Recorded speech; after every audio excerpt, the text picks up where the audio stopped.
Hey, how's it going, guys? So we have, it looks like a lot of new faces here, so I'm going to go ahead and just introduce myself really quickly. My name is Jonathan Weinberger. I am the authorized Unity instructor for the Ultimate Guide to Game Development series, created in partnership with Unity Technologies.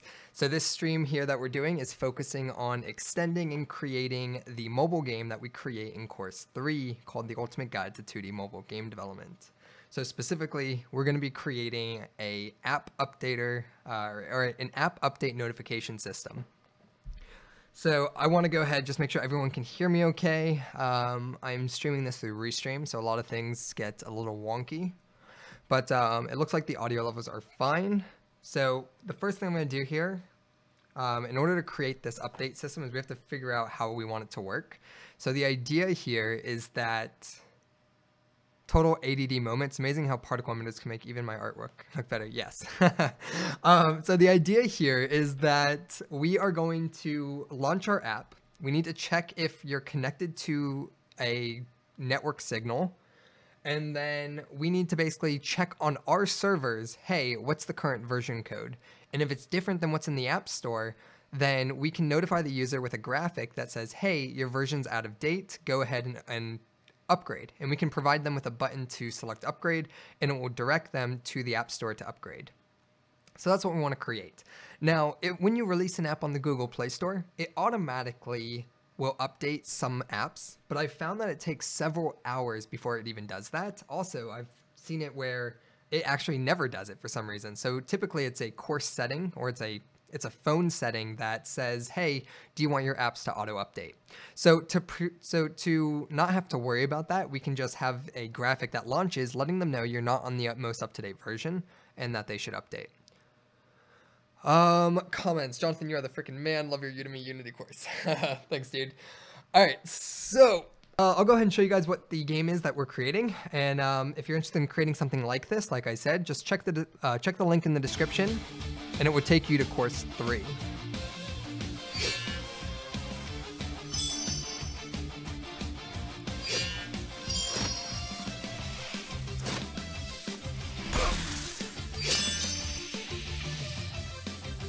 All right, so when we have it to here, we have checkpoints throughout this game. So here's one of our first checkpoints. And when we die, we have this game over screen. And we can continue by watching an ad, or we can restart from the beginning. So we'll go ahead and continue with an ad. All right, and it respawns us back here. So, and likewise, we kill ourselves. And then we can go back to restart from the beginning. All right, so what we need to do now is when we launch this app, we need to know if we're on the current version. So if you're interested in checking out a game like this, for one, you can download it on the Google Play Store and check it out, as well as check out the Course 3 link in the description. If you're new to Unity and C#, there is a link to the Ultimate Guide to Game Development with Unity also in the description, which will give you a fundamental overview and introduction to game development with Unity and C#. All right, guys, so let's go ahead and get this system started.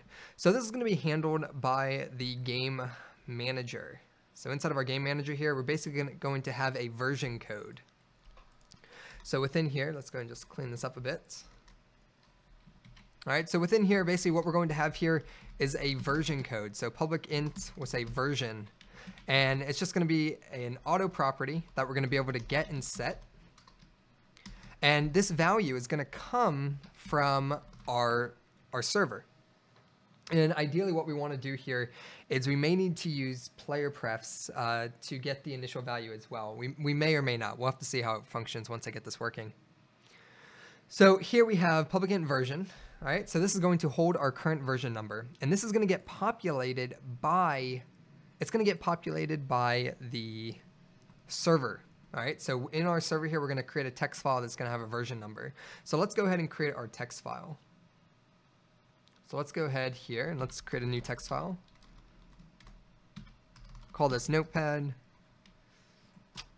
Open it up. All right, so here we go. All I'm going to do here, I'm just going to put a version. So as of right now, we are on version 1.3.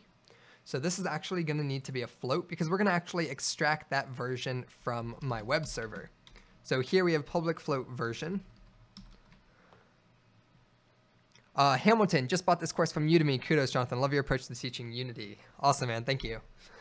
All right, so here we are with our version, and let's go ahead and fill in our text document here. So as of right now, we are on version 1.3. So for our APK that I'm going to be updating once I upload this, it's going to be version 1.4. So as of right now, though, we'll have this fill in as 1.3 for testing, and when I upload the APK, I'll change it on the server to 1.4, and we'll be able to watch the effects happen in real time. So I'm going to go ahead and put 1.3 in there. Let's go ahead and save this on my desktop, and we're going to call this version.text, lowercase, version.text. And then I have a server here, a web server for gamedevjohn.com. And what I'm going to do is I'm just going to create a new folder within here. So we'll create a directory, and we're going to call this version.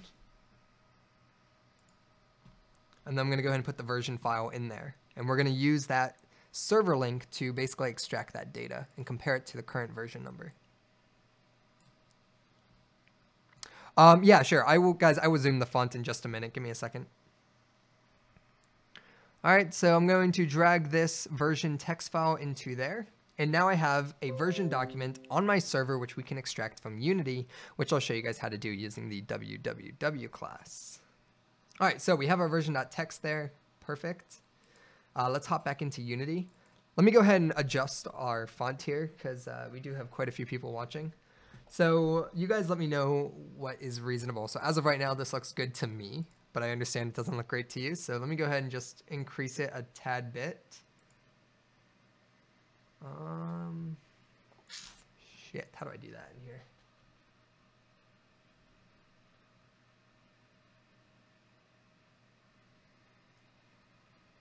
How do I actually change the font view? How do I zoom in on this? If someone knows how to do it in Visual Studio, please let me know.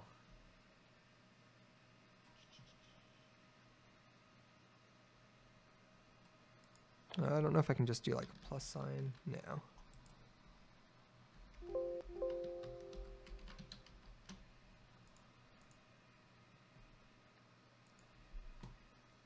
Shift scroll. Thank you very much. Yeah, shift scroll seemed to. Actually, you know what? Shift scroll did not do it. Is it like Alt Shift?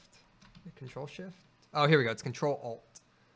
All right, how is that? Is that better for you guys? It's way bigger for me, but if it's cool with you guys, then it's all good.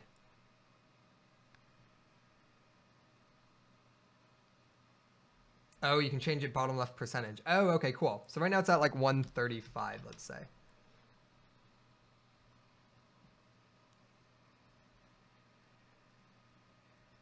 Alrighty, so I'm gonna go ahead and assume that this is a little bit better for you guys.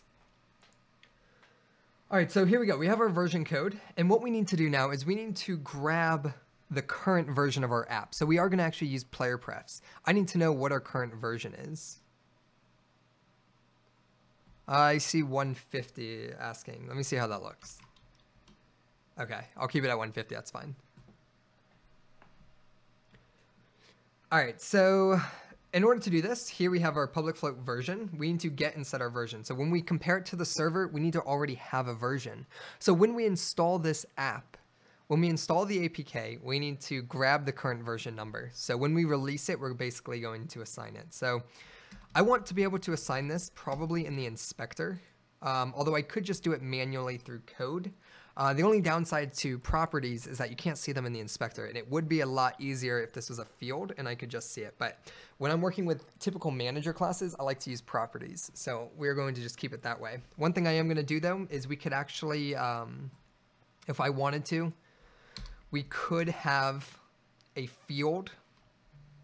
So maybe this is going to be a private set, and we'll make a field so that you can get the version, but only this class could potentially set it. So what I could do then is I could have a private variable down here, and we can say private float, we'll say version number, or yeah, version. All right, and we'll just keep it at whatever the default is here. And then this would allow my designer, who's Al, whenever he wants to make an APK or whatever, we can then go into Unity here and give it a second here. Serialized field,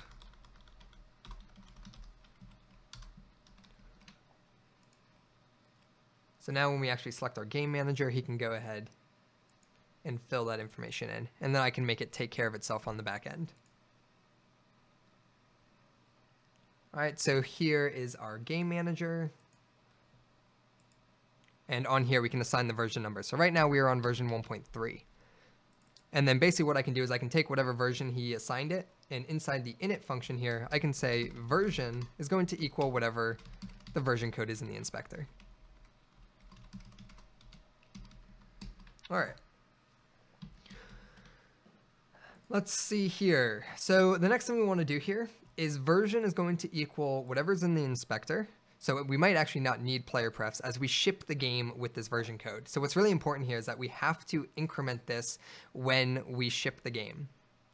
So, and give me a second, guys. I'm also going to be trying to read the chat here to make sure no one gets ignored. I just purchased your Ultimate Guide course today, hoping to develop an awesome game in just a few weeks. By the way, it's midnight here. Can't watch it now. All right, no worries. Awesome. Thank you. Guys, we run monthly game jams in the community. So if you're interested in getting really good at game development, I definitely recommend you join our community and participate in some game jams or code challenges. All right, so here is our version. We no longer need player prefs because every assigned version is going to have this. And what we're going to do now is we need to take this version code. So we're going to say version equals version. And then here, let's go ahead and grab the latest version. So check server for latest version. And once we get that latest version, we need to compare it. Compare if basically version is less than new version, right? Or server version. So if it's less than the server version, what does that mean? If it's less than the server version, then we need to, if it's less than the server version, we need to download. So we're going to use a function called application.openURL. And that's going to send them, basically send them to the Google Play Store. And really what we're going to want to do here is create a button, right? So we're going to say create little splash image with button. And then here, when they click the button, application open URL, and we're going to actually send them to the Google Play Store to update. All right. So here's the logic. Now what we need to do is actually make it work. So check server for latest version. In order to do this, we have to use the www class. So to do that, how do we retrieve information from the web? Let's go ahead and take a look at how to use it. So www Unity. We'll go to the Unity scripting reference for that. Might be form, although we don't need to create a form. So here is a www form. This is for actually like, this is for running logic on a server. If you wanted to create a form, you can create like high scores and stuff like that. You can create user login systems using www forms. What we're interested in is a www. This will actually allow us to grab an image or a text file using a URL that it's hosted at. And then here we can actually wait for that image to be downloaded or text file, and then we can actually read the contents of it. So that's what we're going to be doing. So here, and actually it returns an error message if there was an error during the download. There are some other things we can do. It returns the contents of the fetched web page as a string. So there are some things in here that might automatically do this for us. We'll see what we have to use. So, but we are going to have to use the www class. So one thing I'm going to do here is we are going to create another private field here that's going to be for the server URL. In case we ever change the location of it, I can then adjust it in the inspector and have it automatically be taken care of.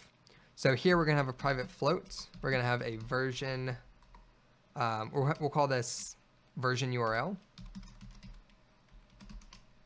All right, so here we have version URL. And let's go ahead and serialize that. All right, and then I don't think we're going to need a property. I think I can just use this version. I just need to make sure that we assign it. So we have our version URL here, and let's go ahead and populate that.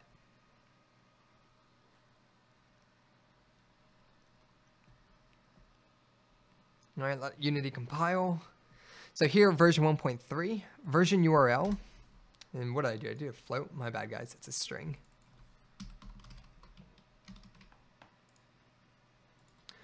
And this is going to be gamedevjohn.com once Unity finishes compiling.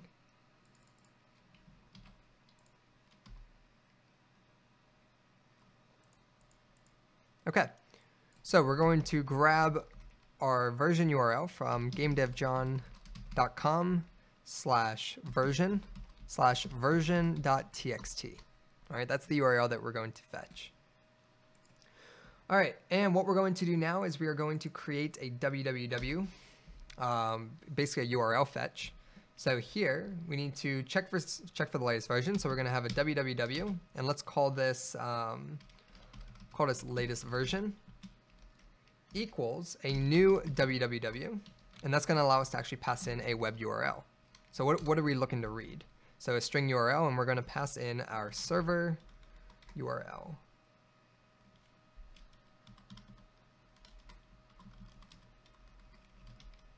Version URL. All right, once we have that, what we can do now is using a coroutine, we can wait for this data to come back, and then we can parse and read that file.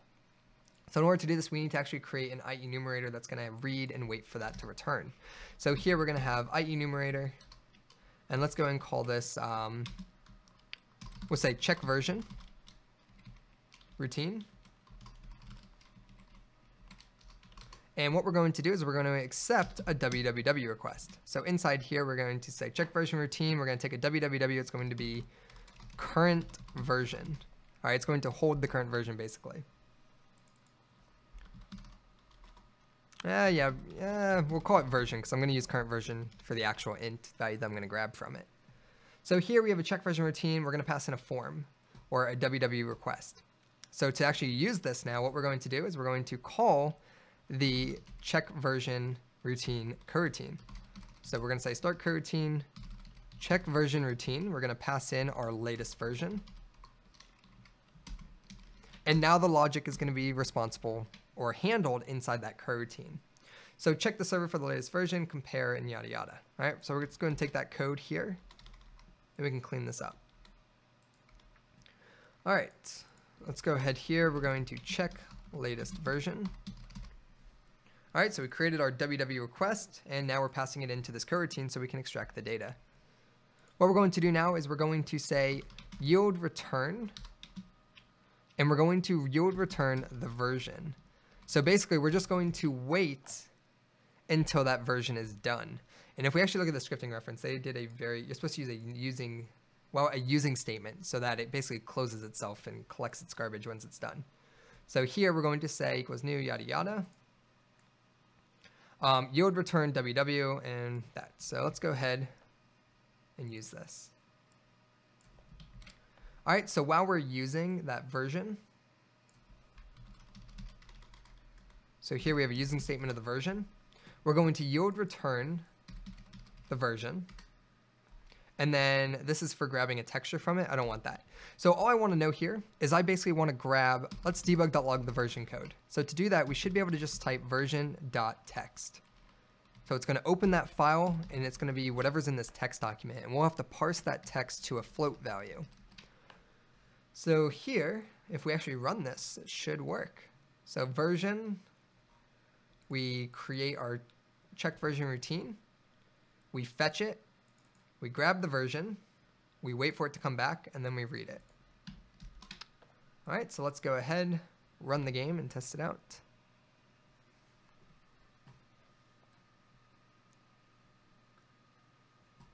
All right, so version on the game manager is 1.3. Version in our text document is what? 1.3 as well. All right, so it should return 1.3. So we'll go ahead and run this.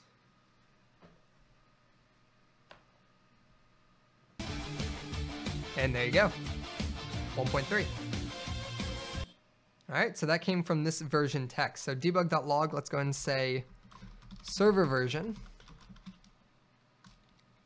All right, server version plus version.text. So now all we have to do here is we're going to convert that text document into a float value, and we're going to compare it to our current version.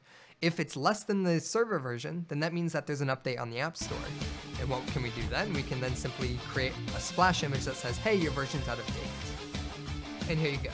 Server version is 1.3. All right, and it's instant because we're using void awake for it. Or we're using this init function that I've created. So therefore, they can't even play the game, and we can force them to update if we want. Now, we're not going to force them to update, but we will let them know that there is an update. And what we can also do is, if we wanted to, we could even include, we can create an entire graphic that says new versions available, and we could even list what are the fixes. You know, we can create this whole custom update thing, and then when they say, would you like to update, they can click a link and we'll take them to the Play Store. So let's go ahead now and finish the logic here. So on the server version, what we can do now is we have the server version, and we need to actually turn it into we need to actually turn this into like a float value.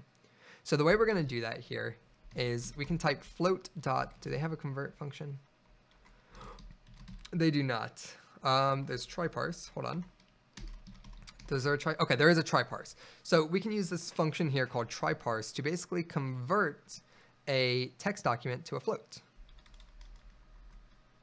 So what I want to do here is we're going to have a float server version, or float current, we'll say current version. All right, and that's going to be equal to, or here we have current version set to just, we'll say -1, and we're going to populate it using float.tryparse. So we're going to pass in the string, which is going to be version.text. And let's see, the name version does not exist.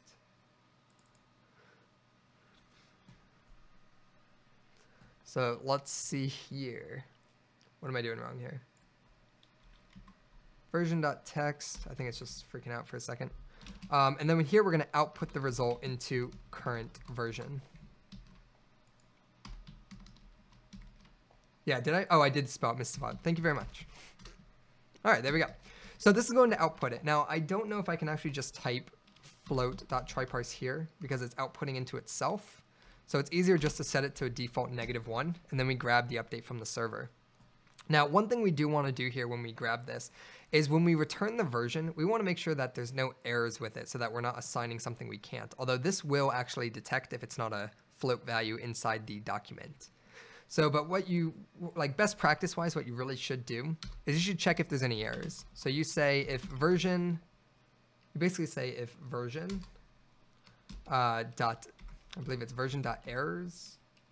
So it returns an error message. So if version dot error is not equal, no, it should be if version dot error is a string, I believe, right? Is no, returns an error message if there is any during the download, read only. Trying to think what we're supposed to do here. You're supposed to basically check if it's null or empty. So here, if version dot error dot is null or empty, can I do that? No, it's not string.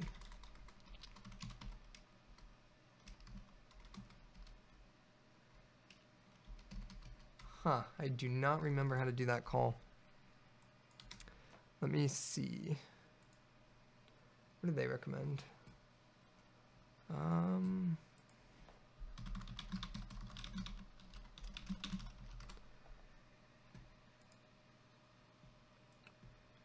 Oh, right, okay, if string dot equals null, it's null or empty. I know in C# there's like a is null or empty tag that we can use.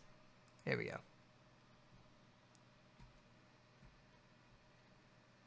All right, so what I want to use is, where is it?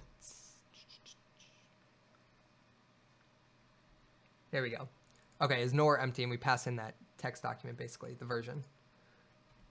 All right, so we return the version, and then if string dot is null or empty, and we're going to pass in the version dot text. So if we got a bad document, we need to know, right? We need to say if it's null or empty, then what do we want to do? We want to basically say, we're going to go ahead and throw an exception here. So we'll say debug dot, we'll say a log warning because we don't want to crash the app if it's our fault. But we will say debug.log warning. The version information is false or corrupted. And that will prevent us from having a null or empty file and doing logic on it. So then here, what we want to do is just want to return And I don't know if we can actually, how do we break out of that? Let me see here. I want to exit a coroutine early. How do we do so? Okay, yield break. Good deal. So then here we'll say yield break. And that's going to break the coroutine if this happens. So hopefully it doesn't happen, but if it does, then we have a catch for it. All right, so here we grab the version, we check if it's null or empty. If it's not, we get the server version. And then here we do the rest of our logic. So here we have our current version is -1. We're parsing the text file and we're outputting the current version. So here we know what the server version is. Now we need to make sure that this value is actually assigned properly. So here we're going to say current version is now equal to whatever it is. So we're going to go ahead and say current version. All right, so it should be the 1.3 float value. So we should see that print out twice.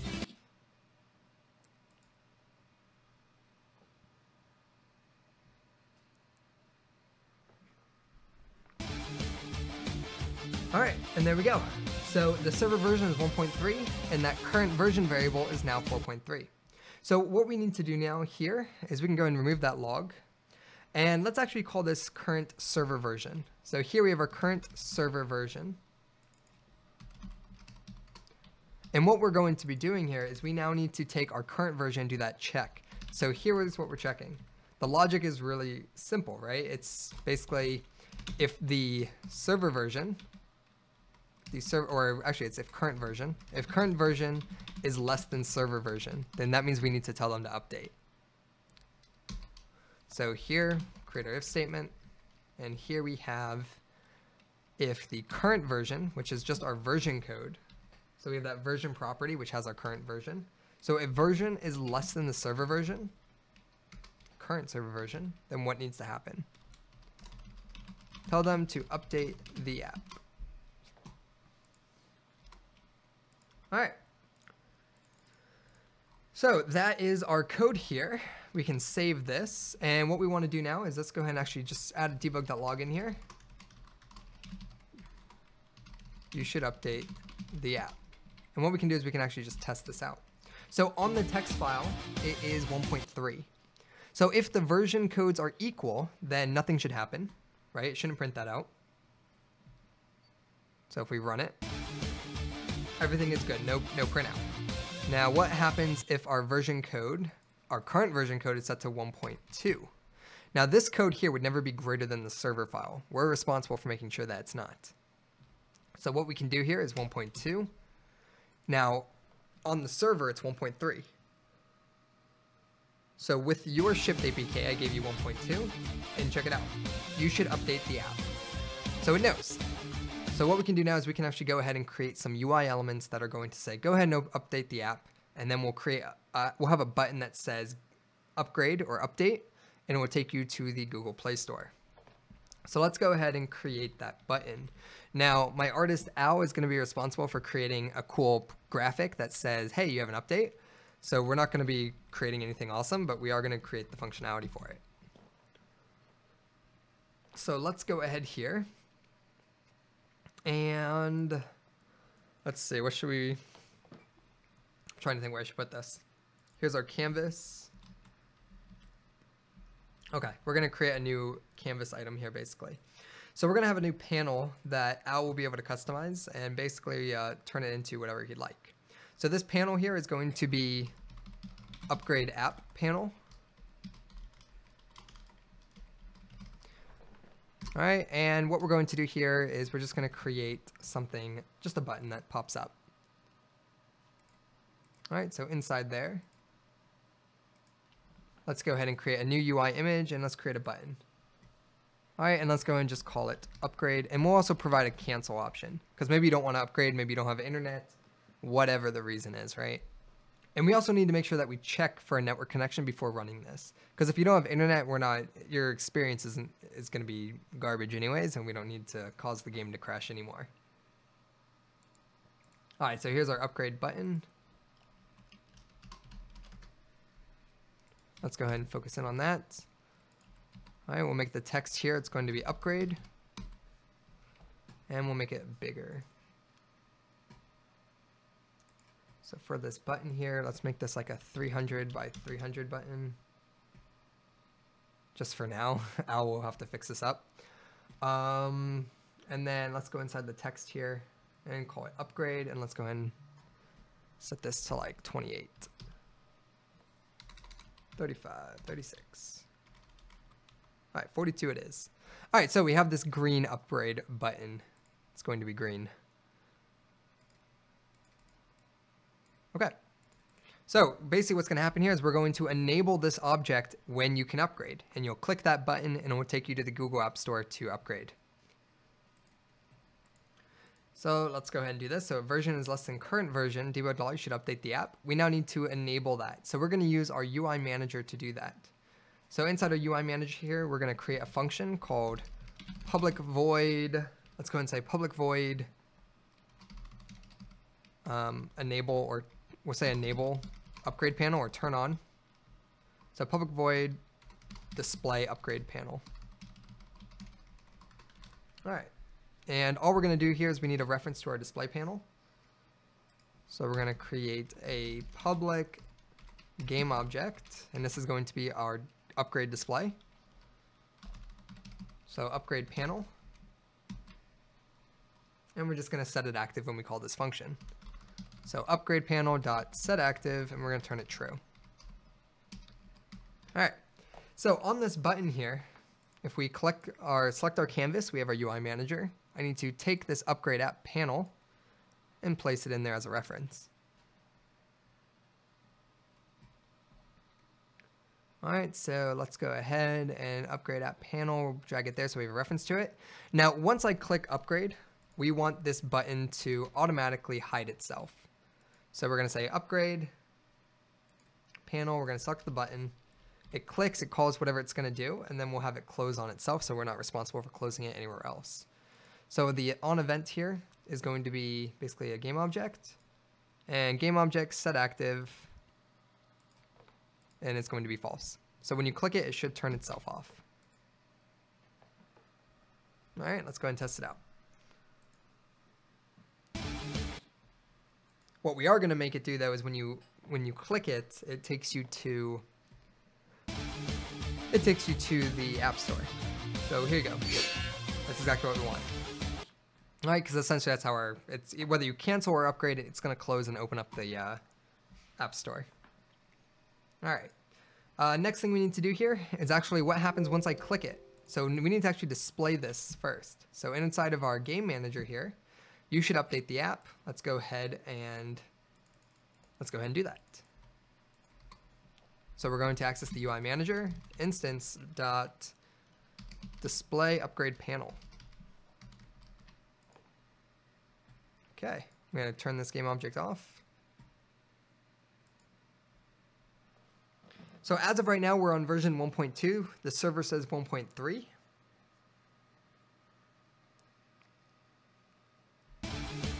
And there you go. So it started with this upgrade. If I click upgrade, it disappears, and now we need it to take us to the App Store. Now let's go ahead and just test it real quickly, make sure that if our version is current, which is 1.3, then it shouldn't pop up.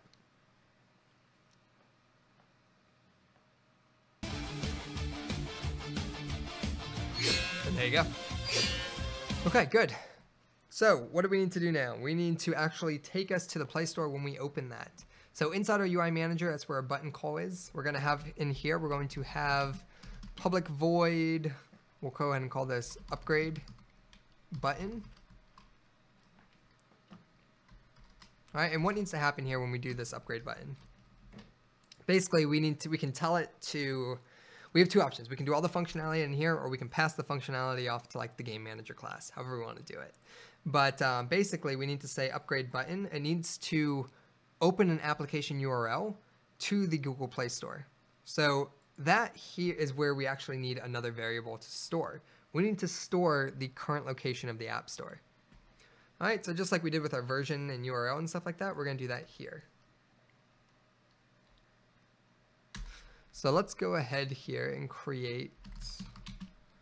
we'll create another string, and this is going to be Version URL, this is going to be App Store location.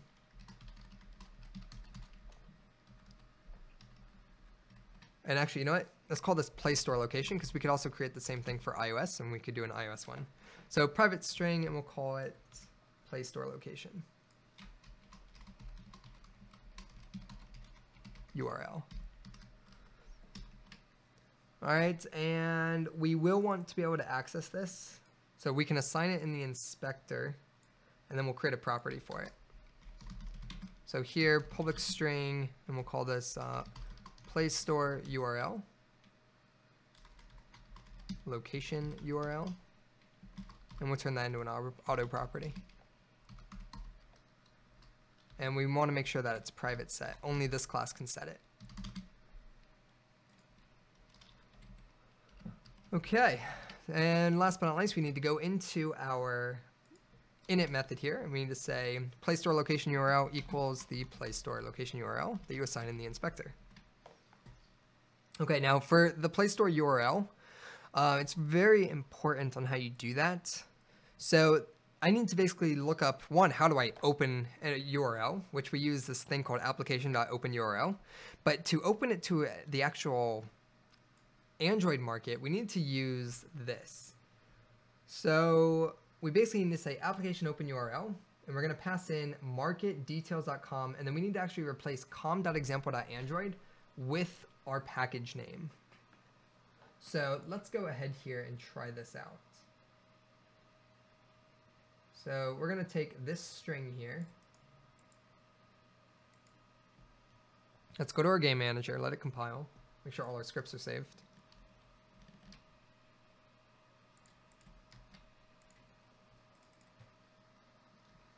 And Unity is not updating for some reason. If we go inside our game manager, I added that, right? Play Store location URL. Yeah. There we go.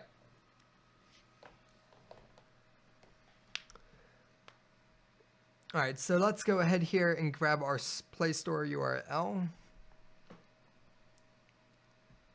Dude. Huh. Oh, right. Sorry, guys. Serialized field. That will allow us to see private information in the inspector.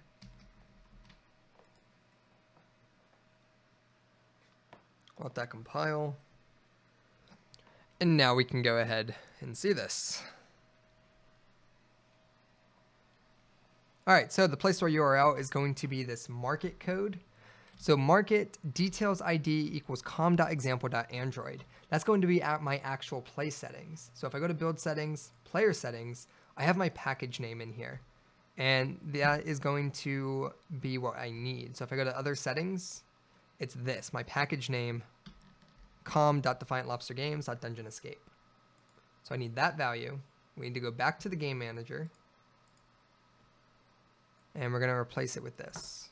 Equals com.defiantlobstergames.com.dungeonescape. All right, that should be good. There's our Play Store location URL. What we can do now is we can create the functionality to take us there. So if we click on our player or our UI manager, now we can actually create the functionality of this button. So what does this button need to do? We need to open a URL. So application.openURL opens the URL in a browser. And basically what we want to do is we want to pass in the game manager.instance.playstore location URL. Okay, let's go ahead and save this. We'll test it out on the desktop here, and then I'll go ahead and test it out on my mobile device. Now, while we get this ready, actually, because it's going to take about 5 minutes to probably build the APK, because I am using the IL2CPP compiler, which requires NDK. If anyone knows how I can simulate or display my, I could research it, but if anyone knows how you can actually display your Android device on your Windows, let me know and I'll do that for you guys. All right, so version 1.3, we need to go ahead and change this to 1.2 so that it prompts us.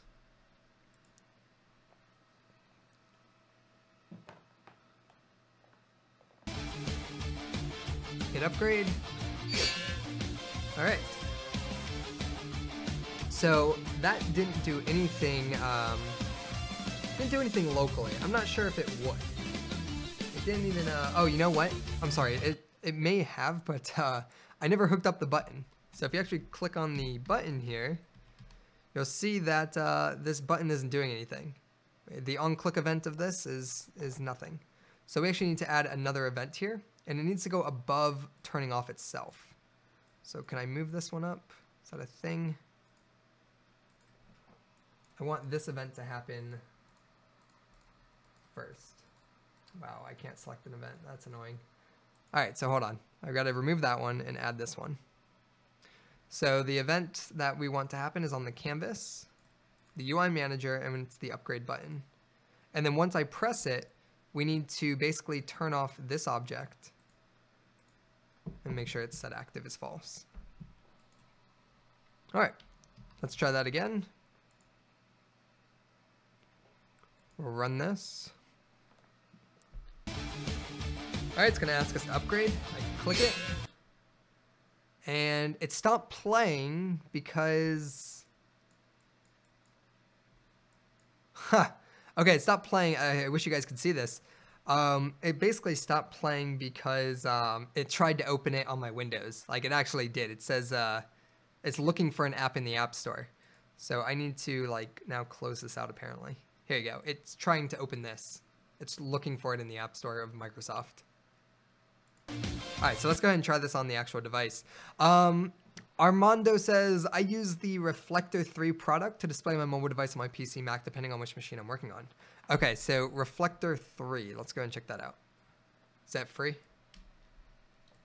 Because I would like you guys to be able to see the mobile app as I run it.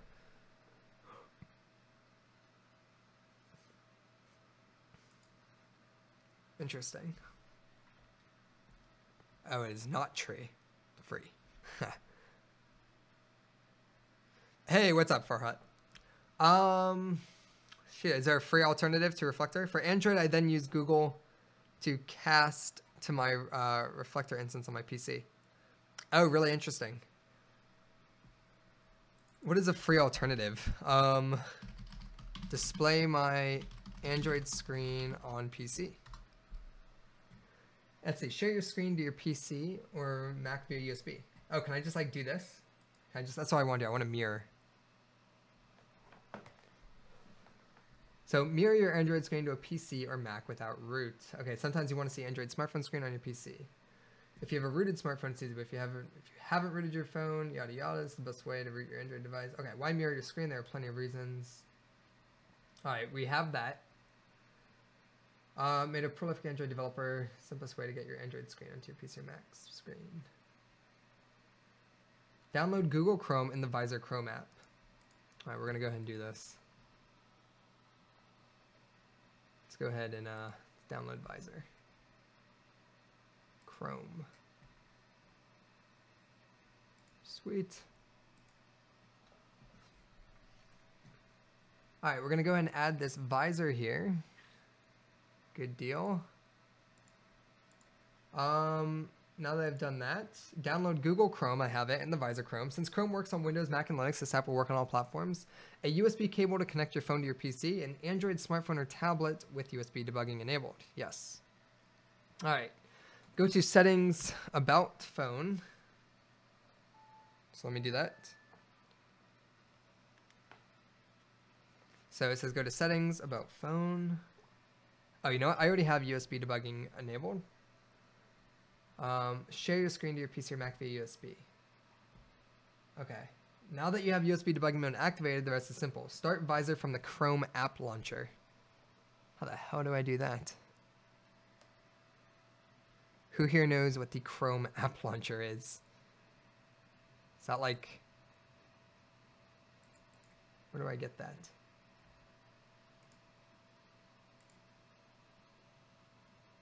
Here's customize and control Google Chrome. If any of you know how to use a Chrome app launcher, let me know. Start Visor from the Chrome app launcher. Chrome app launcher. Okay, here we go. Oh, apps launcher, I need that. Is that something I need? All right, we're going to go ahead and install that too, I guess. All right, app launcher has been added. There we go. Check that out. That's pretty cool. All right, so what do we need? We need visor. All right, here it is. And let's see. So here we have visor. Let's go back to the instructions. So start visor, click find devices and select your phone. Easy enough, right? Huh, where did that just go? Okay, here we go. So I think this is my phone. I'm imagining that must be the only Samsung phone.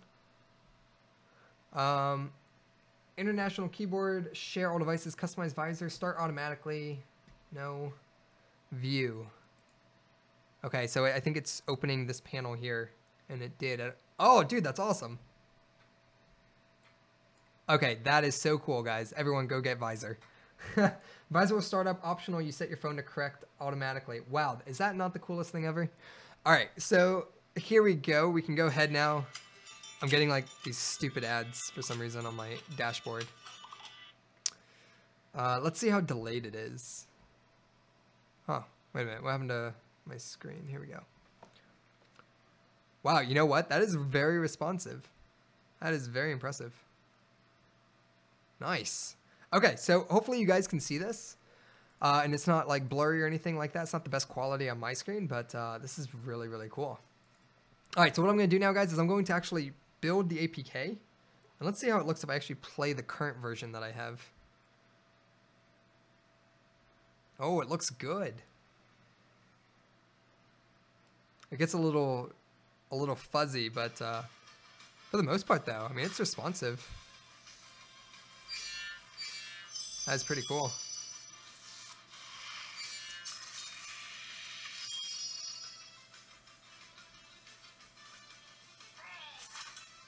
All right, and let's see here.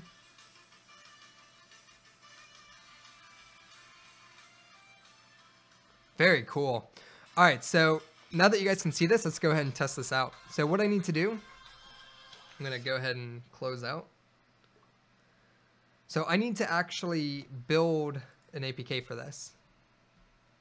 So let's go ahead here. We're gonna go to File. We're gonna go to Build Settings, and I just want to build an APK. If I build the current APK, it's gonna try and go to the Play Store, and I can't do that. So I actually need to undo certain settings. I need to undo the key store file that's looking for. I don't want to worry about any of this. I just want to do a build and run. So as of right now, let's just make sure that the game manager is set properly. So on the server, it's 1.3, and here it's 1.2. Okay, it's very important. We go to build settings, and I'm just going to do a build and run. And I'm going to overwrite my debug mode one. All right, once it's finished, it says unable to sign the applications because I haven't provided passwords. So 1 second. I need to unassign debug mode. Let's go ahead here and build and run again. If you're updating the app on the App Store, then you have to actually update the APK with your key store information. All right, use heist installed. And it should automatically launch this app and overwrite my current one when it's ready. So here's what I'm looking at now. I don't know what any of this stuff is, guys. I'm an iOS user, so I'm Android challenged. But for some reason I get ads like on my Android dashboard. It's the most annoying thing in the world. But it's okay. I only use this for development anyways. But also, while this is loading, if you guys have an Android device, I'm on a Galaxy S5, you should definitely go to the App Store and test out Dungeon Escape. You can play the game, you can go ahead and do all that fun stuff. You can check it out. If you're interested in making something like this, then you can take the course, The Ultimate Guide to 2D Mobile Game Development with Unity, and it will teach you how to do that. Also, feel free to watch some of the ads, and I'll show you guys the monetization dashboard in a moment here, and you can see how you can actually track performance and monetization stats of your app. All right, so let's go ahead here and see where we are. I'm just going to take so right now it's building the native library because I'm using IO2 CPP. That takes about 5 minutes to build, guys, so we're just going to sit here and chat for a bit. If you guys have any questions, though, please let me know. I'm happy to answer anything you guys might have. We have like 45 people viewing right now, 40 on YouTube, 5 on Twitch. So if you guys have questions, let me know. Again, if you're interested in learning anything about Unity or game development, you should definitely check out my courses. And you know what? This would probably be an excellent time to show you guys my world famous ad. So I'll see you guys in about 60 seconds. Hi, my name is Jonathan Weinberger, and I've been developing games with C# and Unity for the last 6 years. I've helped thousands of developers learn to code and improve their skill sets. I currently teach game development on Udemy, an online marketplace for courses. Udemy has over 17 million students learning everything from game development to piano or cooking. Enjoy courses on any device and at your own pace with lifetime access. My course, The Ultimate Guide to Game Development with Unity, is designed to teach you the fundamentals of C# programming in Unity. We'll cover everything from receiving user inputs to creating destructible objects. By the end of this course, you'll make 2 high-quality games you can share with the world. This course is for anyone who wants to learn game development or refine their technique. Whether you're interested in game development as a hobby or you want to make games professionally, this course will grow your programming skill set and help you go on to make your own games and applications. Click on the link in the bottom left of the video player to access a special discount for this course. I look forward to teaching you more about game development with Unity and C# on Udemy. Alrighty, and check that out. We're just about done. Perfect timing. Let's see. Just gonna check out the Discord chat, see what's going on in there. Give me a moment.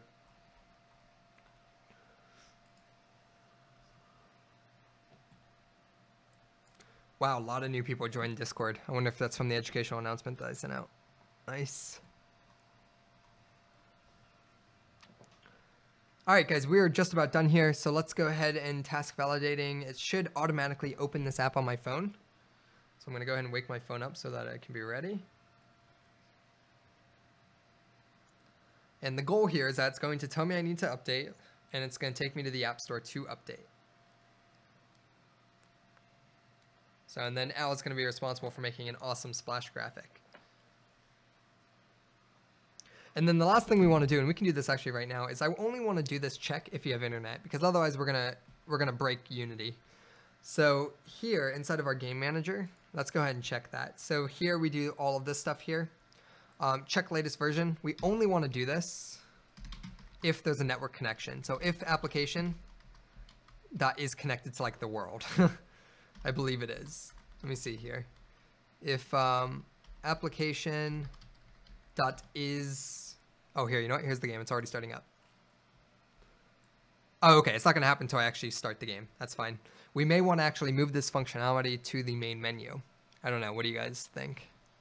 But regardless, application dot internet ready, internet reachability. So returns the type of internet reachability currently possible on the device. So if application dot internet reachability is equal to network reachability dot, we're going to say dot not reachable, right? So if basically, if application dot internet reachability is not equal to this, then we're good to go. But if it equals not reachable, what do we need to do? We're going to go ahead and just say return. Do nothing. Otherwise, go ahead and continue on and do this stuff. All right, and that will solve that. Forensics Man says, I am loving your courses. Thank you for creating them. Thank you very much. Make a course of AI in Unity, please. Absolutely. There is an AI course planned for 3D AI. We're working with a couple things going on with that. We're also going to do some machine learning. So there is going to be an ultimate AI course in the future. All right, so here we go. Let's go ahead and test out our game. All right, so let me go ahead and load up whatever we're playing here. Dude, I have no idea what this Sony TV stuff is. If anyone knows how to like make that stop coming on forever, that would be so great. All right, here we go. All right, I'm going to hit the start button here. All right, and let's see. It should say upgrade. And it does. I'm going to go ahead and click the button. And check that out. Took me to the Google Play Store for Dungeon Escape. So I already have the latest version. So I can open this. But if I didn't, it should say upgrade. So I do want to test this out. So what I'm going to do now is I'm actually going to ship this game as 1.2. Or actually, I'm sorry, we're going to ship this game as 1.2, but we are actually on 1.3. So I'm going to keep that current version installed on my device, and I'm going to upgrade this. So let's go ahead and actually create a new release mode.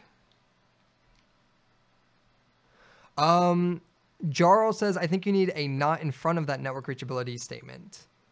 No, you don't. I mean, I could do that too, yes, but I just made it to where if there's no internet, so if the internet reachability is not reachable, then we just return the function and don't do anything. I could have done your way as well, though.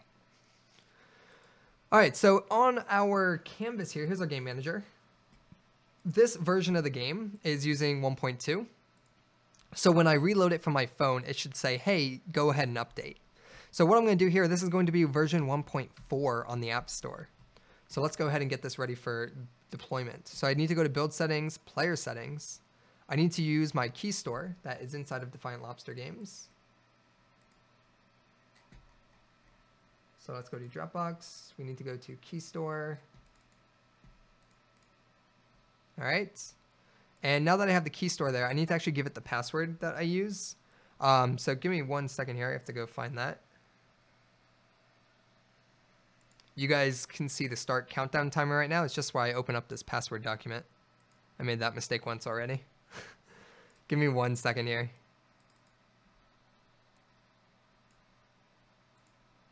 So here is our key store.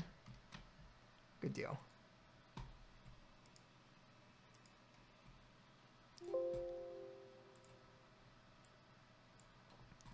Hang on. All right, so now you guys should be able to see my screen again. All right, so our key store password is this. Our unassigned alias is going to be Dungeon Escape. This is the app. So anytime you're updating your app for the Play Store, you have to use this key store file. Otherwise, it's going to be a new app and you won't be able to upgrade it. All right, build system is Gradle is fine. Let's go into other settings. We want to make sure that this is good. Version is now 1.4. Bundle version code is 5. Right, we increment that every build. I am using the IO2 CPP backend so that it creates a native app. And then I need to go to my game manager, make sure that is 1.4. Very important. Okay, let's go ahead and go to build settings. Let's go ahead and actually build this. This is going to be Dungeon Escape v1.4. We'll save that and build. Use highest installed. So now it's creating our Android build. What we can do is we can go to the App Store and prepare this. So let's go to the Play Store. So here we're going to go to play.google and we can publish. All right, so I need to actually sign into the proper account. We are going to use Defiant Lobster Games and the password we have for it. So I believe it is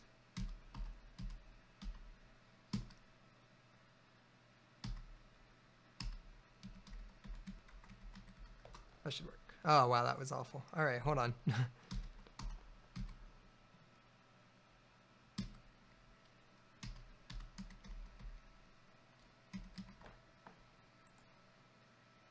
All right, good deal. All right, so here's our Google Play console. And here you can see, here's our app. All right, you can see all the installs, uninstalls, all that fun stuff. Definitely recommend you guys go install it, check out the ads. If everyone were to go watch an ad right now, by the time we actually get it deployed here, it will update on the dashboard. So we'll be able to actually check out some performance dashboard statistics. So I'll show you guys that on Unity's ends in a second here. One thing I need to do, I need to go to release management. Let's go to release dashboard. And we're going to create a new release for 1.4. So you manage release. We're going to manage, and we're going to create a new release. This is going to be 1.4. So in order to do this, we have to actually add the APK. All right, so let's go ahead here and wait for that. So right now it's on the IO2 CPP part. This takes about 5 minutes. So I will take that time. If you guys have questions, let me know. Happy to answer anything you have.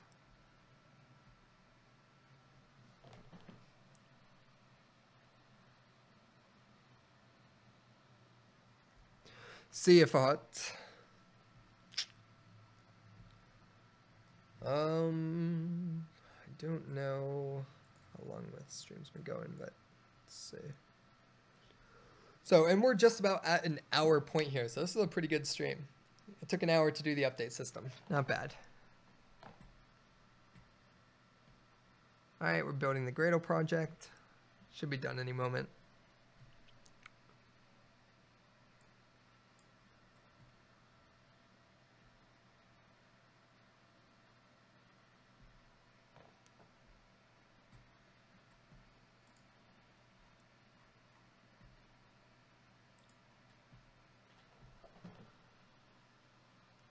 Let's see.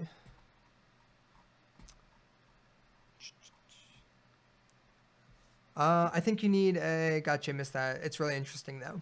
Yeah, no, definitely. It's a cool system to have. Unfortunately, you know, you can't, like if it was a PC game, right, you can create an auto updater and just automatically update the content.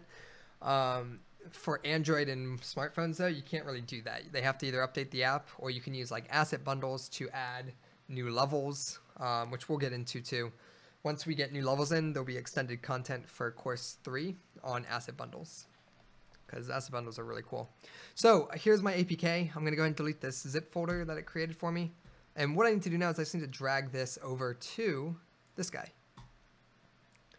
All right, so it's basically uploading Dungeon Escape v1.4. It's almost done. Hey, what's up, Flash Games? Some Android games have a OBB file with assets saved in them. Is there any way to create it with Unity?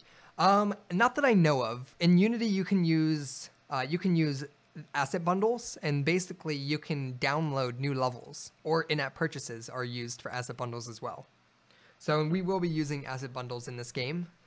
We just need content to do it. So once we get that content, we'll be creating extended content for the course. All right, Android app bundles and APKs to add, done. Let's go ahead and come down here. What did we do?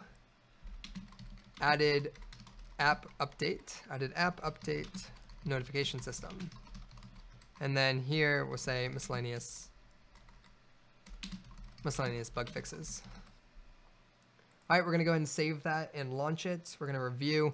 Now, typically it takes, I've seen it take as quick as 10 to 15 minutes for this to roll out. So if your phone has it enabled, it will automatically update the app, but I found that it takes possibly a few days. I once let it sit for several hours, I think at like 16 hours, and it still never updated the app. So that's why it's good to have a system like this to where you can actually notify your users and send them directly to the store. Okay, we're done. So production, seconds ago, full rollout, release 1.4. So what we can do now is we can open up our app here. And let's go ahead and see if it will recognize it. So on the server, it says 1.3. We need to make sure that it's actually 1.4. So I'm going to go ahead and adjust this to 1.4. And let's save that. And then we need to replace the current one. So I'm just going to drag this in here and overwrite it. So now on the server, it says 1.4. We can go down. All right, and let's go ahead. No way. Oh, dude, this Visor app is awesome. Look at that. I can control my phone from my PC. Wow, is that cool. All right, that's amazing. Okay, so let's go ahead and open up the app and see if it takes us to the updated App Store. All right, so here we are. Oh, I need to close it out and reopen it. So close all.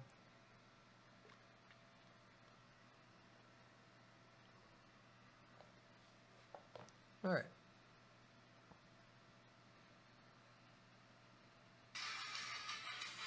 All right, let's go ahead and upgrade.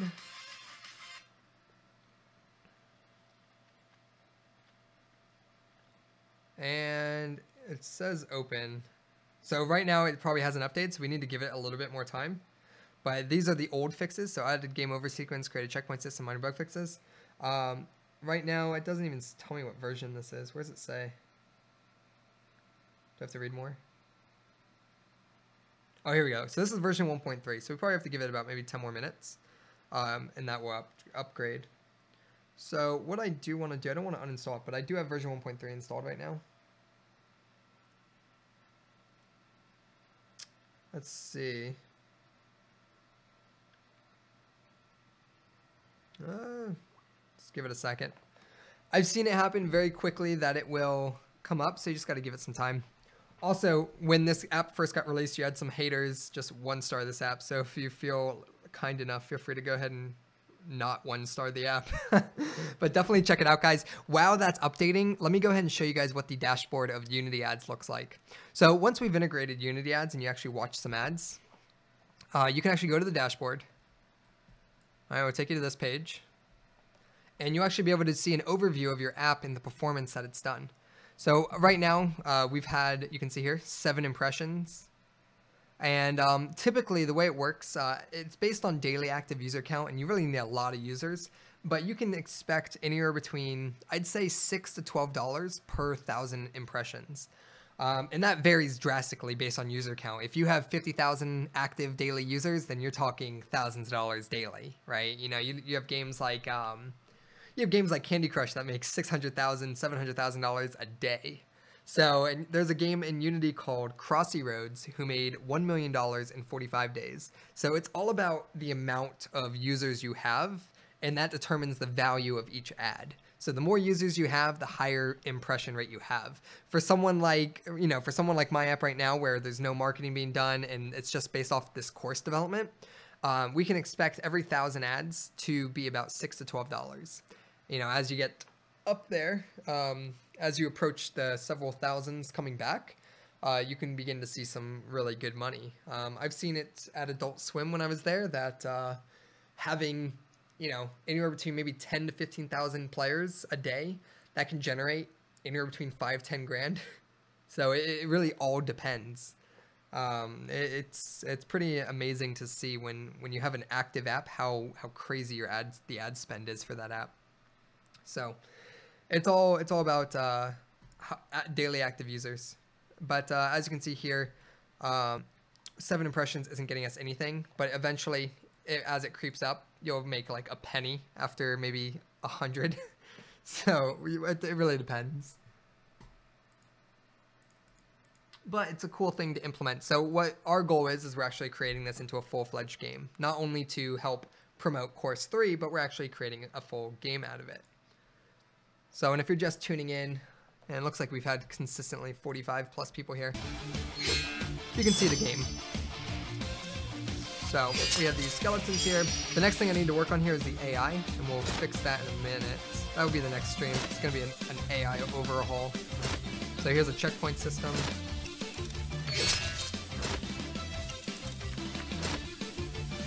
And we also have a moss giant here. This guy will literally kick my ass if I fight him. Alright, we're going to just leave him.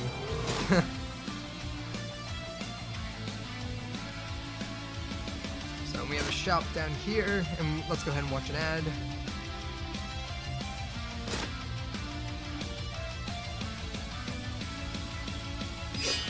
So you can click to watch an ad for 100 Gs, get 100 coins.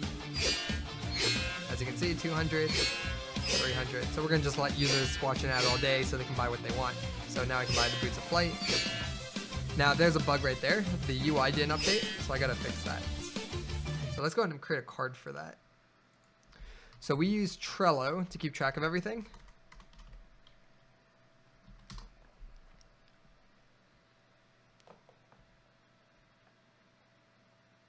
So as you can see here on Trello, we have, where is it? Here we go. App updater was in progress. Now it's done.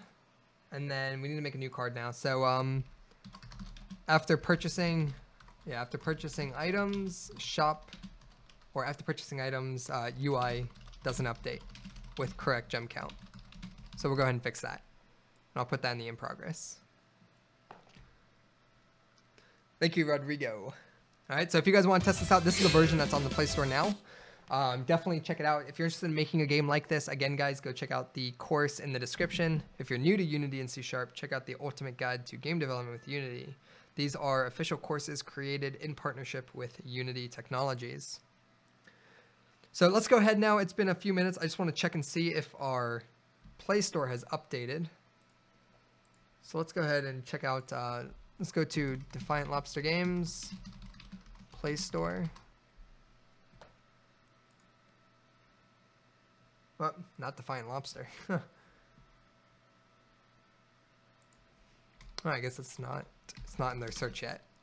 Google Play Store. Wow, awful, the worst. All right, hold on.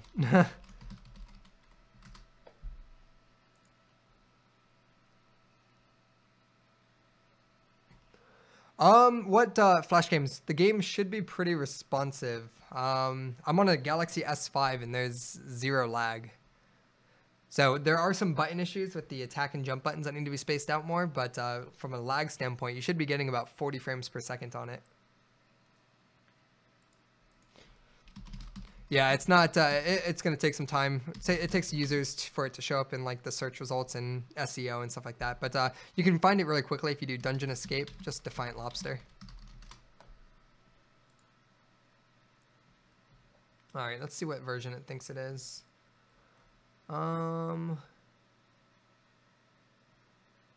Let's see. People are so kind. It's great. What version is this? I can't even see it.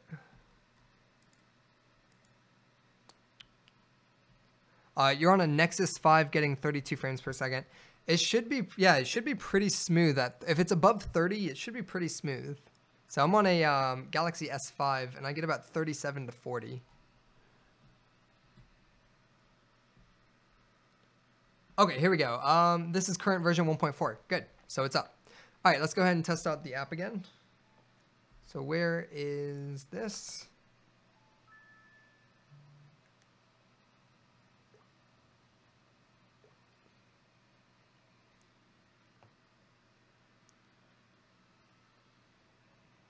All right, let's go ahead and start.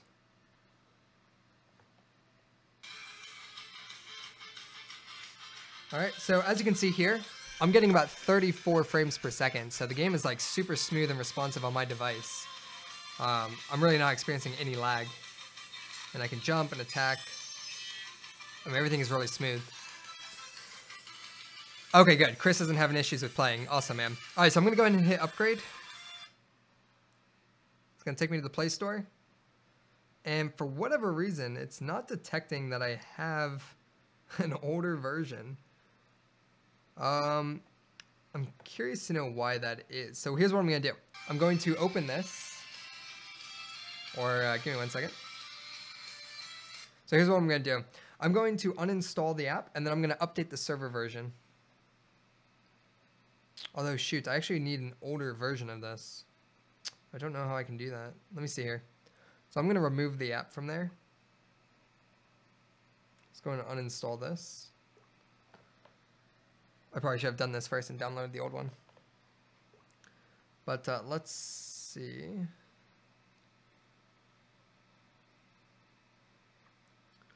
Yeah, I don't know why it's not taking me to the actual app store.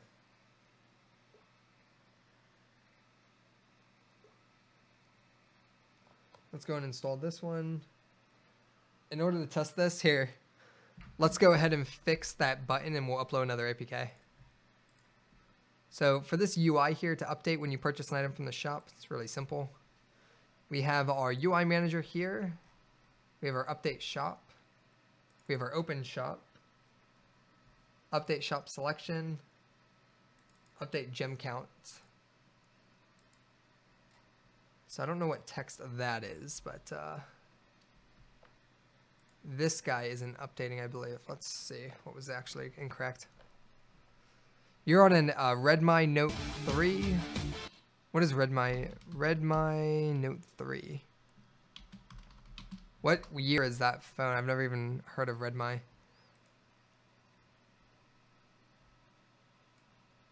Is it? And it obviously looks like a newer phone. Is this what you're on? Yeah, I don't know. The specs on this should be way more than qualified to run that game. I'm on a Galaxy S5 that was released like 4 years ago.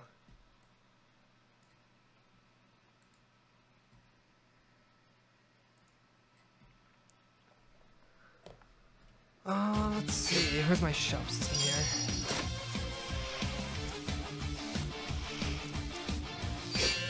I'm gonna have to go up there.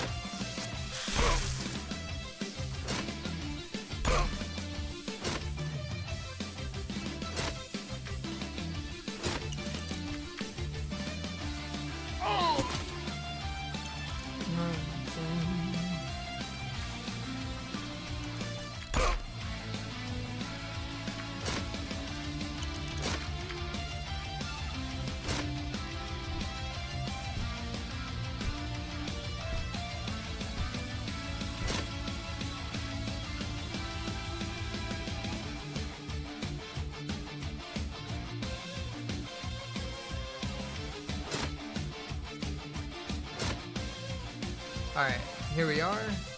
Let's click an ad, get 100 gold. We'll buy the keys to the castle. Alright, so it didn't subtract it from that text, but it subtracted it from there. So what is this text on screen? So if we look at the canvas here. Our shop panel. Actually, no, this is our player's UI. This is our player HUD. So that's what we need.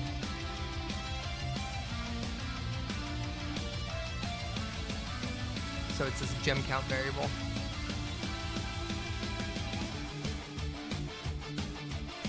Alright, so when we hit that buy item button, let's see what happens. So here we have, let's see. Excuse me. I think Peel Remote is the thing that causes ads on lock screen. Oh, yeah, okay. I'm gonna, yeah, I hate that Peel Remote app. I don't even know what it is. It came with the phone. Let's see.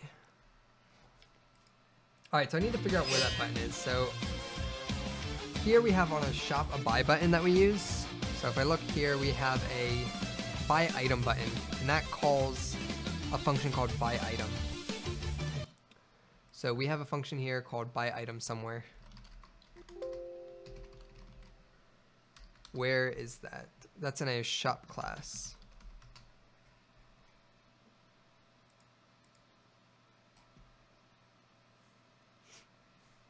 Maybe not. Where was that?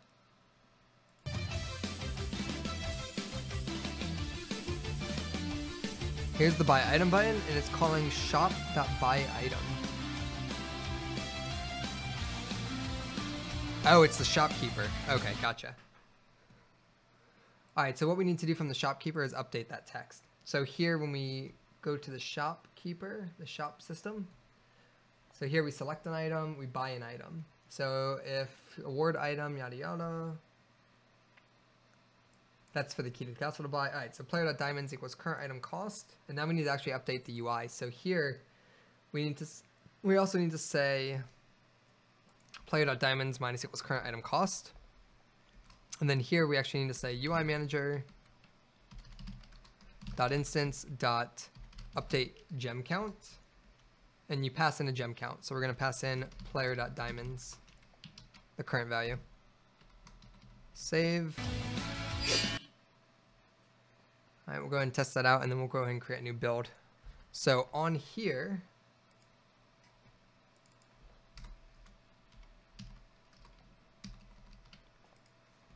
all right, let that run. And then on here, we should have got the latest app. Let's make sure we did. Yeah. All right, so we have version 1.4 installed right there. So if we actually download this and play it, it should be okay.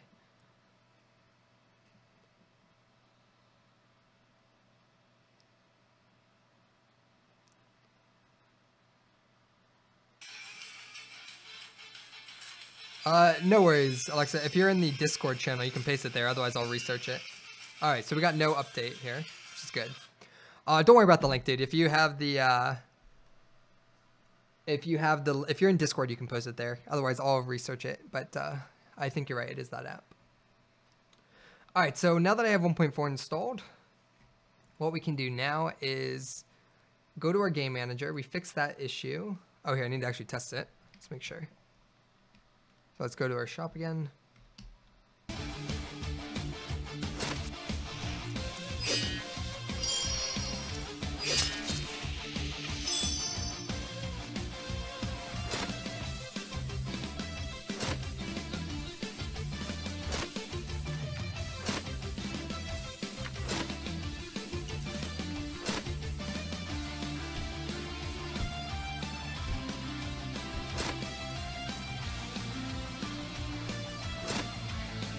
All right, so we're just gonna make our way down to the shop here.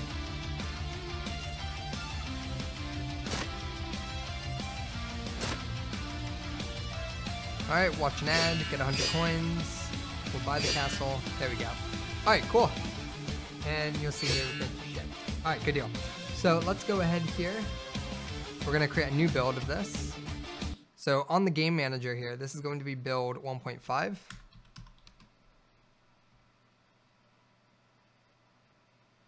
All right, so this is going to be version 1.5, and the current version on the server needs to be updated as well to 1.5. So let's open this. It's going to be 1.5. And let's go ahead, open that, overwrite it. So now it's 1.5 on the server. And one thing that we can do too, just so we can debug it, is if we go to this FPS counter. We have a script or something that's, yeah, FPS display. We can actually come down here, and here is where we're saying format frames per second. Let's see here. This is milliseconds, frames per second, and then we can include one more. Let me see here. That's frames per second. I don't want to mess up the current one. So here, let's go and do this. Text. I think that'd actually be okay. I want to basically add in the version code. So here we're gonna say version, and then we'll grab the version. Game manager dot instance dot version. All right, let's just see how that looks.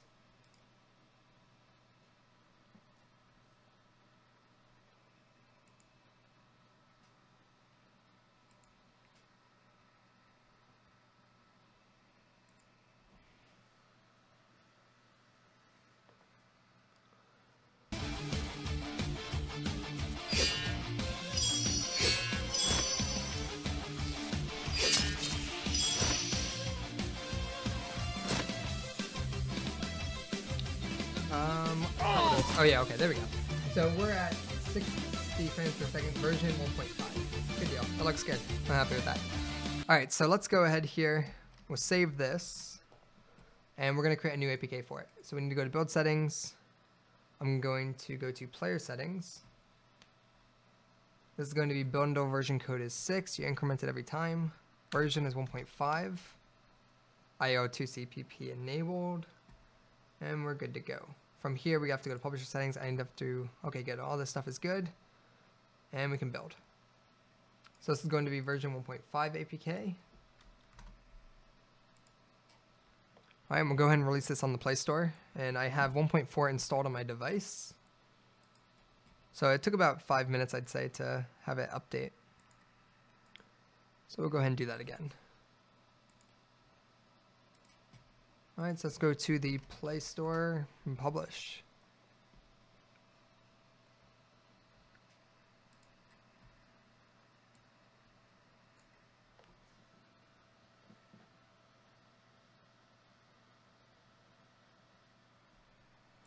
Let me see. Hey.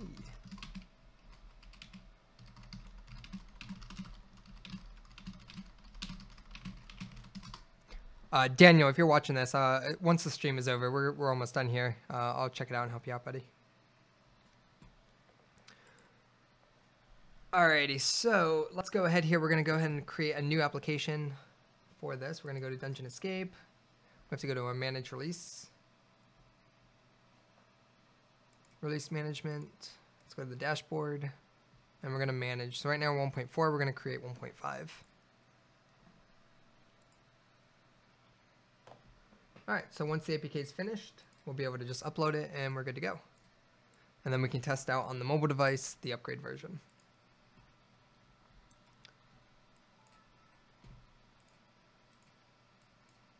God, I hate this app. I don't even know what it is. All right, Dungeon Escape.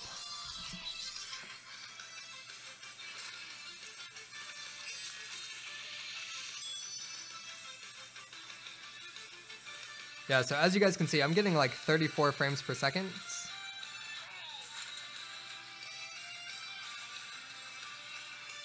28 right now, but we're on a death screen.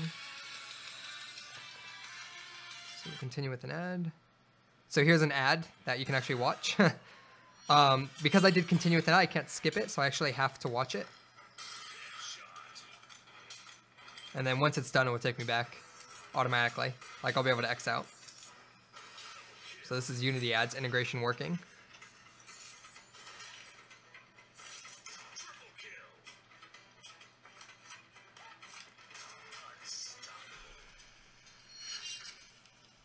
All right, cool. So that was the ad for the phone. I can download it or I can X out. And here's game over. Oh, interesting. It did not, it didn't actually close out my game. That's a problem. Like it didn't restart me. Let's try that again. That's a bug.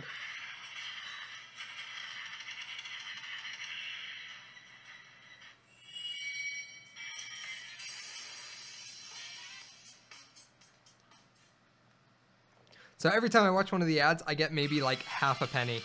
So something broke in this system here. Huh, yeah, that's crazy. So something is wrong. It's not letting me continue and watch an ad. So I need to debug that actually, figure out why that's happening. I can restart, but I can't,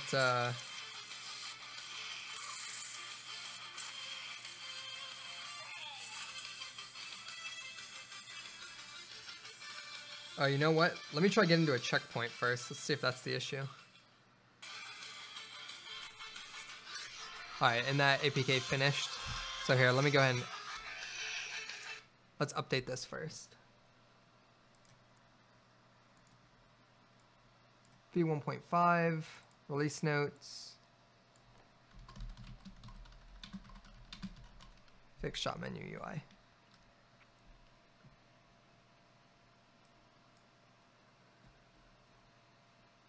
All right, that's processing, and we're good to go.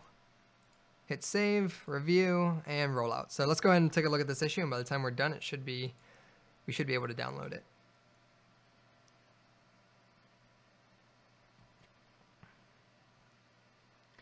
Release 1.5. Okay, good deal. So let's go ahead and look at this issue that we're having.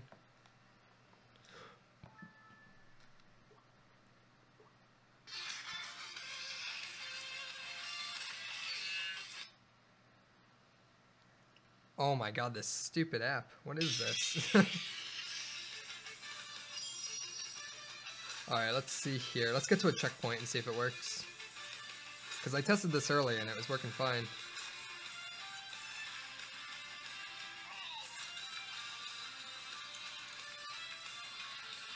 Okay, we'll continue with an ad.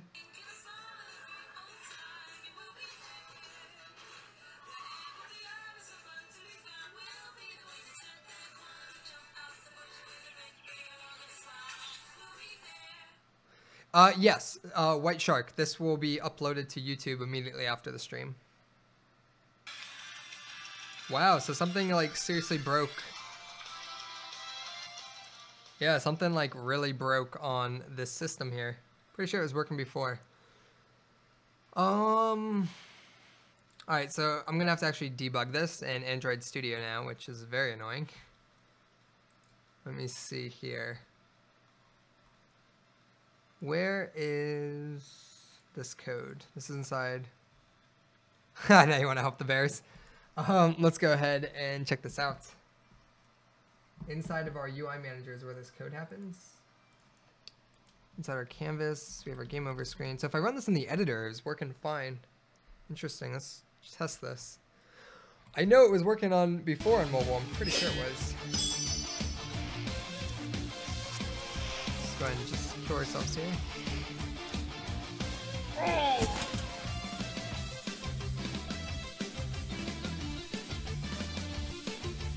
Watch an ad. Yeah, there you go. Why? Interesting. That's a problem. Something on mobile is not working.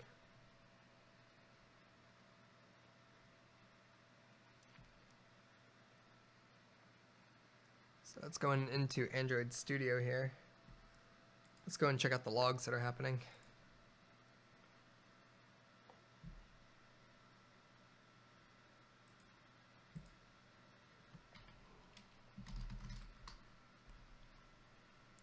If it wants to open. Here, I think Android Studio is trying to load up here. There we go.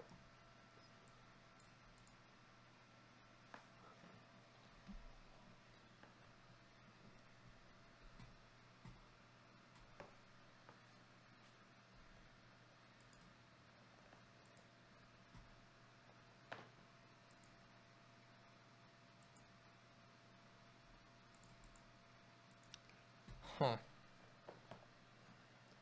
I hate Android Studio. One sec, I just need to get the log cats. That's what I want. Hold on. Let's go ahead here and all. What's happening? Dungeon escape. Ah, shoot. I accidentally restarted the app. It's going to detect the server version. Oh, okay, we're good actually.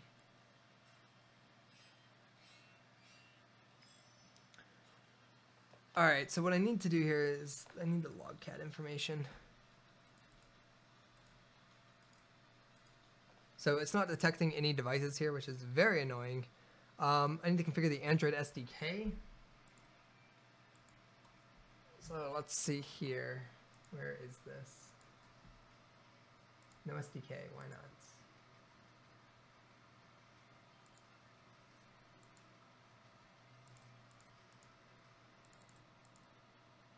There we go. Let's do 1.8 Javas.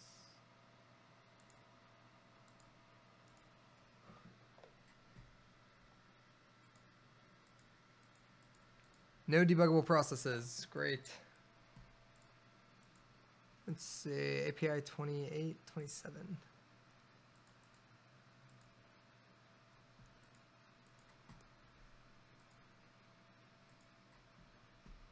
Hold on, let me grab the latest APK. Course 3 assets, not that one, yeah. Let's go to Dungeon Escape. Where are we? We are Dropbox. It's going to define lobster. Here we go. Let's get that 1.5.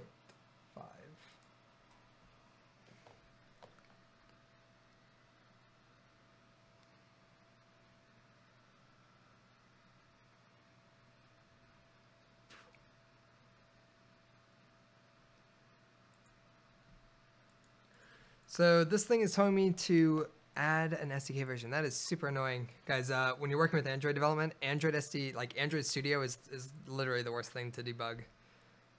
It's such a pain in the ass. So hold on.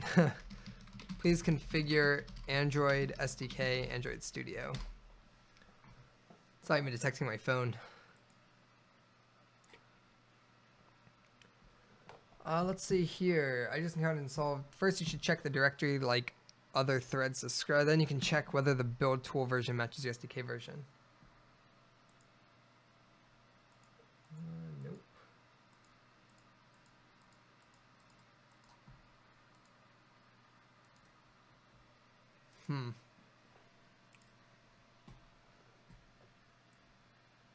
Let's see here how I can get that working again. Here, module, default APK, install flags, dungeon escape. It's missing an Android SDK. Where is that?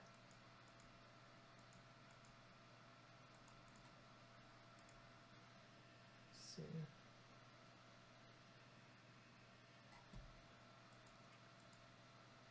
Tools, SDK manager. We have 8.1 and API installed. Partially installed that one. SDK tools. And the paths are correct for everything.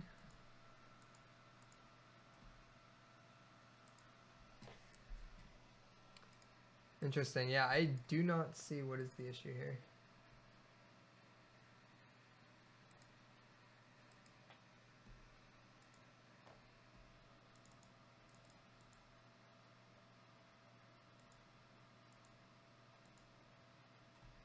All right, hang on. Here we go. Studio. Jerry.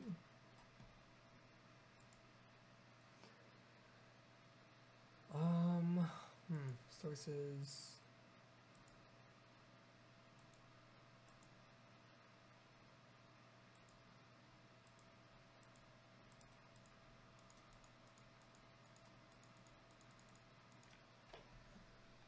Why? Module SDK.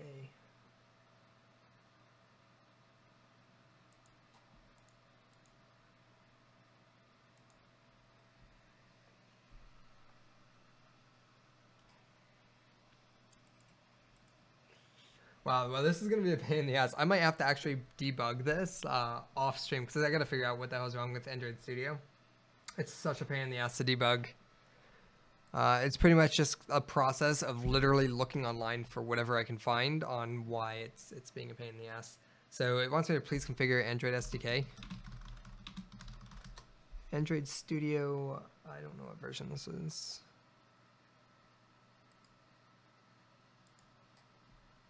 Let's see.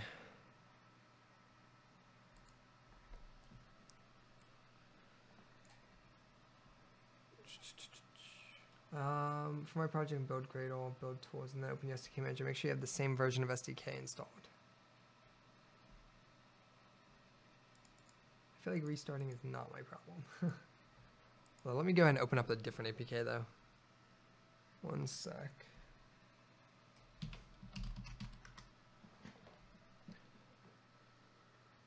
I will open up Android SDK. And let's also check the status of our Play Store submission.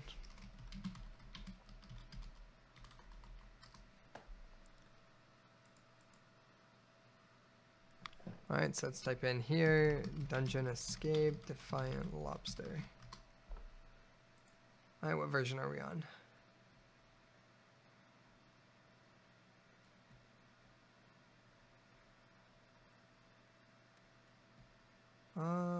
All right, this is now 1.5. Good deal. All right, so that is there. So let's actually do this first, and then I'll worry about Android SDK later. Oh, you know what? Hold on. Finally, Jesus. All right, I don't know why it just started working all of a sudden, but it did. So I only want to see Unity stuff, so I'm gonna go ahead and create a filter here.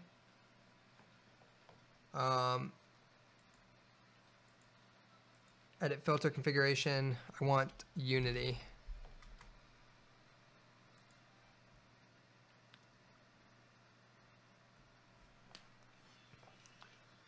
All right, and specifically, edit filters. This is Unity. We want log tag debug.log.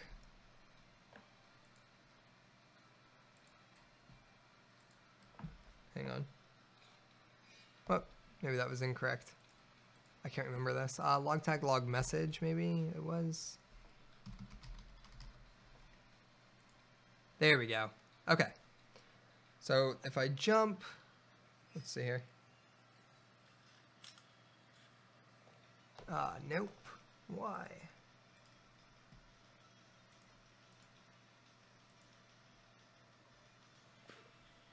Hang on, let me make sure this is actually correct.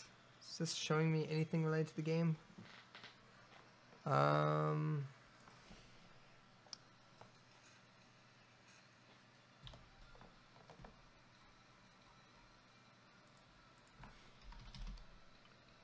Yeah, okay, it is. So this is here is debug. So this is Unity. Okay, so we definitely want that. So hold on. Inside these filters, filter name is Unity, log message.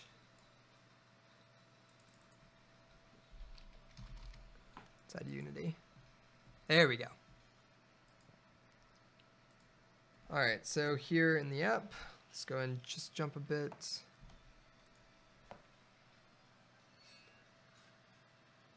Why is that not showing me anything?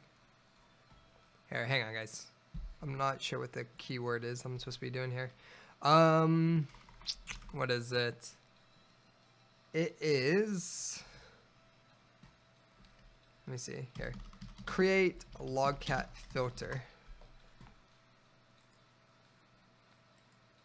Let's see. How to filter logcat in Android Studio.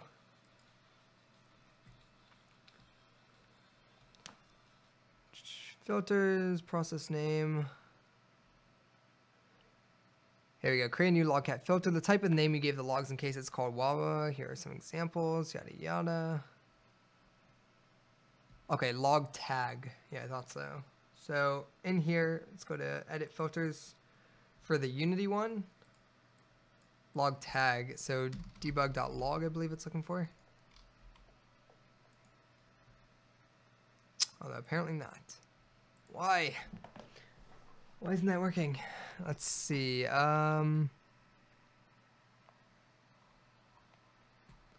Pretty sure this is how I did it in the course too. I don't know why it's not recognizing this. I'm gonna just recreate it.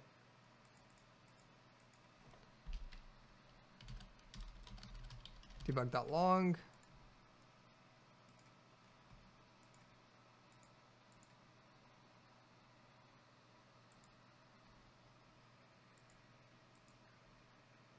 There we go. Let's say Unity, debug.log, and literally nothing.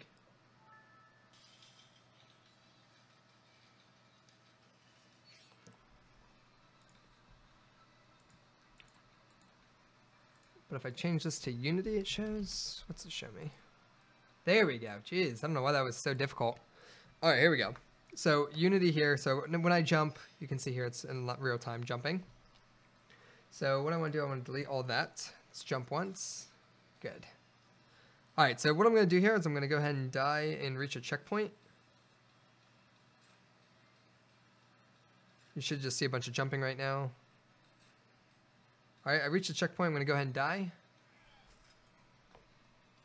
So we saw player damage, and we should see player damage death down here somewhere, right there. Player damage. Okay, so you died. Let's go ahead and watch the ad continue. Here we go. Unity ads opening new ad. Opening performance ad unit, Unity ads event. And it's showing a rewarded ad function, which was called. So we got 30 seconds here on this ad.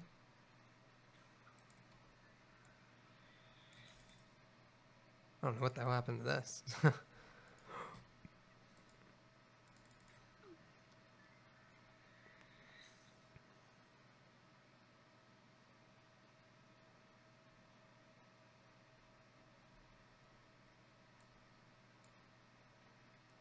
Huh.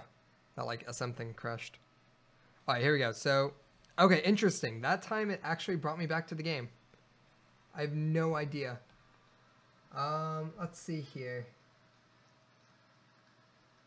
Closing Unity ads, and then it brought me back. So one sec, let me go ahead and try that again. Let me get this visor thing back opened.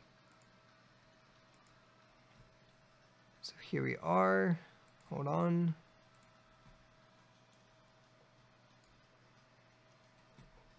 All right, so let's go ahead here. Let's connect. Let's view that. All right. All right, here we go. So let's go ahead and die.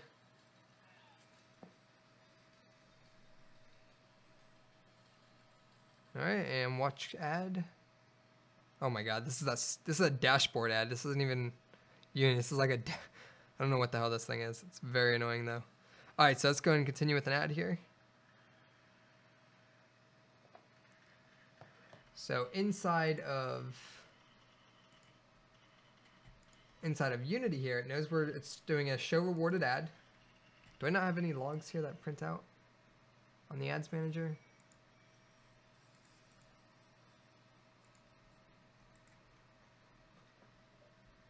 We do. We should have game over here print out. Oh no, we don't. We have nothing. Unless that should print out though, I believe. Hold on, let's see here. That's in UI manager. Let's go to that function. Okay, yes. So this should print out when it's done. But it's never even playing. So let's go back to it. All right, the ad's done. It's waiting for me to X out. Okay, and there you go. Now it seems to be working. Really, really weird. Let's try that again. Watch an ad.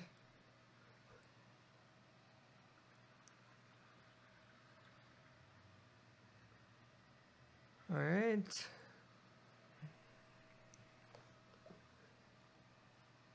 So it seems to be functioning fine now. Oh, I did notice that it happens very quickly though. So like by the time the ad is over, I don't get to see the screen evaporate, which I do want to see. So we might have to adjust some timing things on that. But for the most part, it looks like it's working.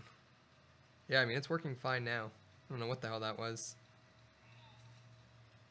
A fluke. All right, so restart from beginning, make sure that still works. And that works really well. Cool. All right, good deal. So let's go ahead now and go to the App Store and upgrade. So let's go ahead and close this guy. All right, and it should prompt us that there is a new version build. So if I go to multitask and close all, we'll reopen this. And it should notify me that there is an upgrade. So let's start.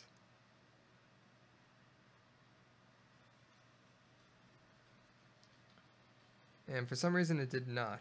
Why not? Let me see here. What's the version code in our server? So for the game we just built, it should be set to 1.5, right? Version is 1.5, and I think we still have logs printing out, right? Don't we? So debug.log warning. Okay, server version, yes. All right, so what was the server version? So here, the server version should have printed out something. Hang on.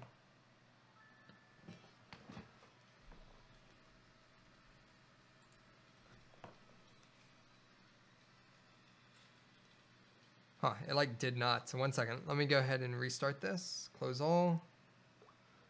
Let's go and open it back up.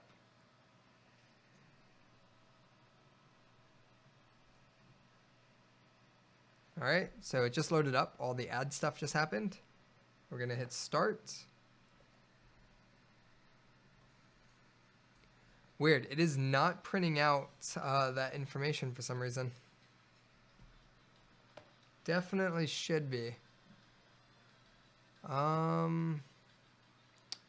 Let's see here. Let's go to,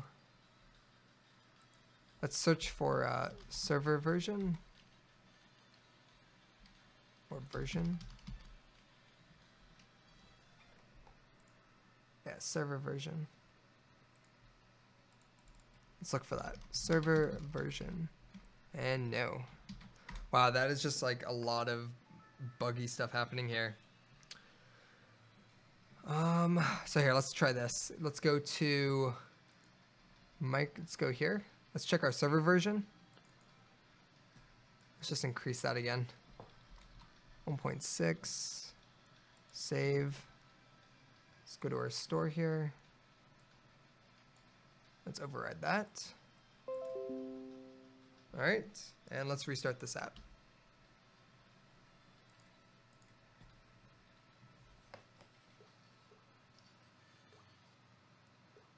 And just to verify too that we can get this, if I go to the Play Store right now and I look at the Dungeon Escape game,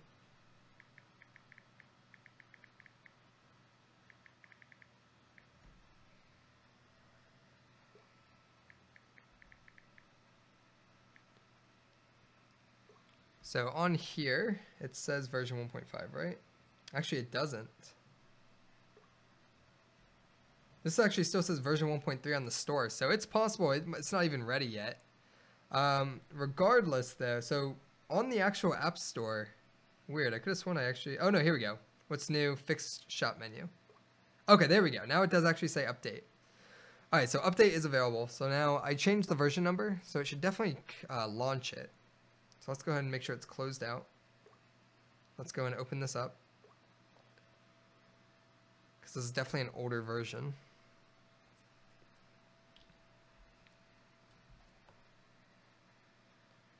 All right, we'll hit start. And nothing. So let's try this in game. Does not want to open up for some reason. Ah, there it is here. In game though, it's not opening. I do not know why. There's some lot of weird buggy stuff happening. Let's see, where is our game manager here?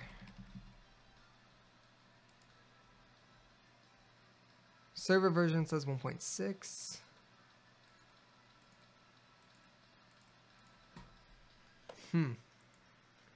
Alright, here's what I'm going to try and do. Let's go ahead and put, this is version 1.5. On the server it says 1.6. Let me see here. Let me do a build and run on this.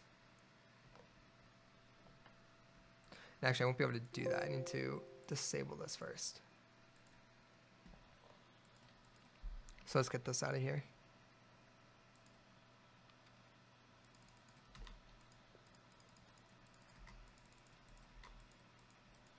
We're not going to use an alias. I just want to do a quick build and run. Something is super bugged with it.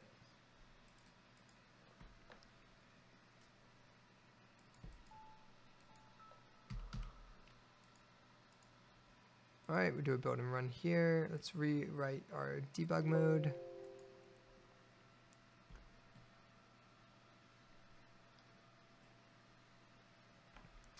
You have new thoughts on what SDK stands for?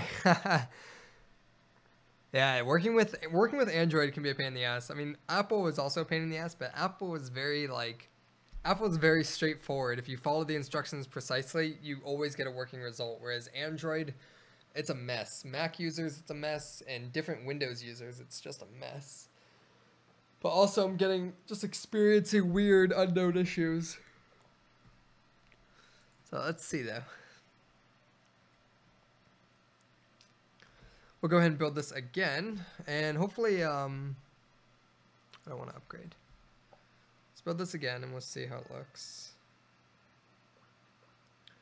Because I also noticed that the text we have on this app version, so I don't even know what app version this actually is. I think this is, I wonder if I accidentally downloaded 1.3, because look, on my version, I don't have that text here, which I'm pretty sure I uploaded for 1.4, but maybe not. So, and I don't know, is there a way I can see what current version of the app I have? Is that a thing on Android devices?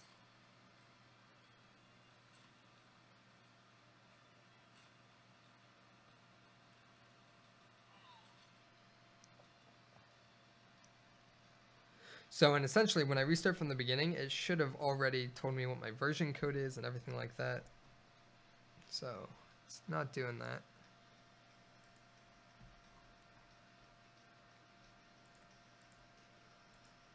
Let's see.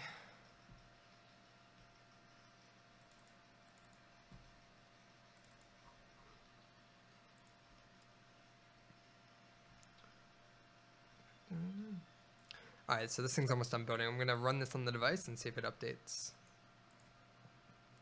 Or it tells us that there's an update.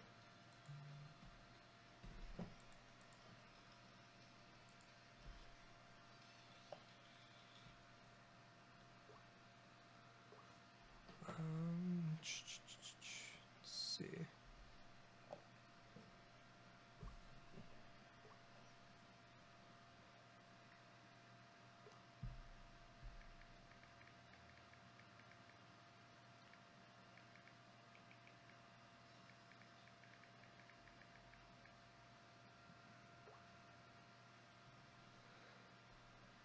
So it doesn't tell me what information I have or what version I'm on, but it does tell me that version 1.5 is available and I can upgrade.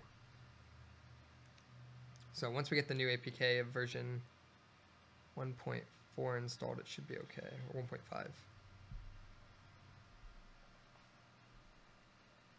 this is almost done.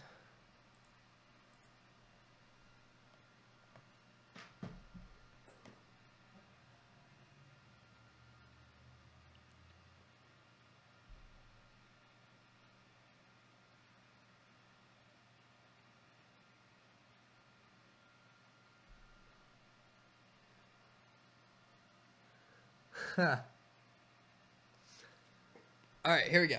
So the app should be opening. Oh, sorry guys, the phone just fell asleep. It's almost done though. It's just validating.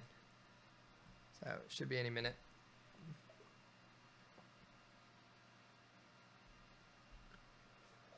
Let's see.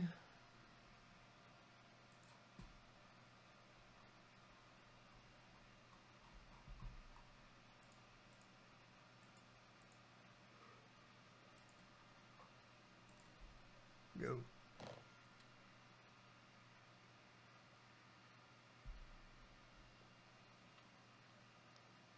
All right, come on, one. Any second.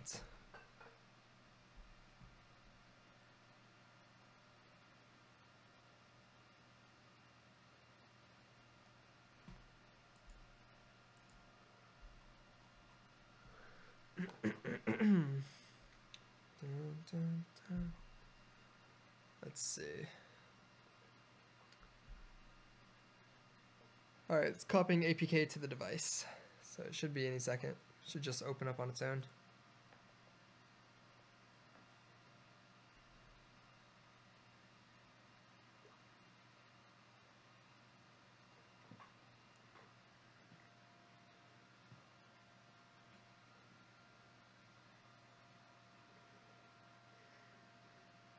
All right, let's test it out.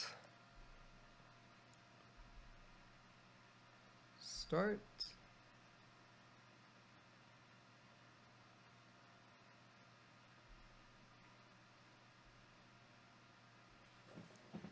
All right, there we go. All right, so it knows that there's an upgraded version. It says I'm on v1.5, so let's hopefully the App Store will realize that I didn't get it from there and it will still allow me to upgrade. Let's test it out. Okay, that kind of sucks. It knows I'm on v1.5. So let me try and install v1.4 if I can. So if I go to Dropbox, I do have it. So let me uninstall. And let's install v1.4. See if that works.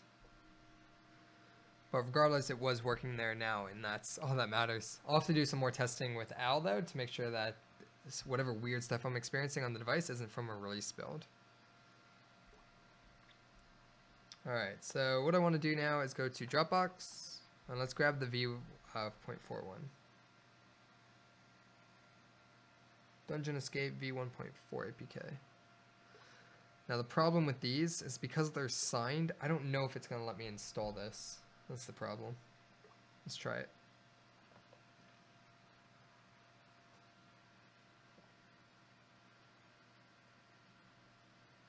Oh, sweet. Did it let me? Oh, good. All right, sweet. Let's give it a shot.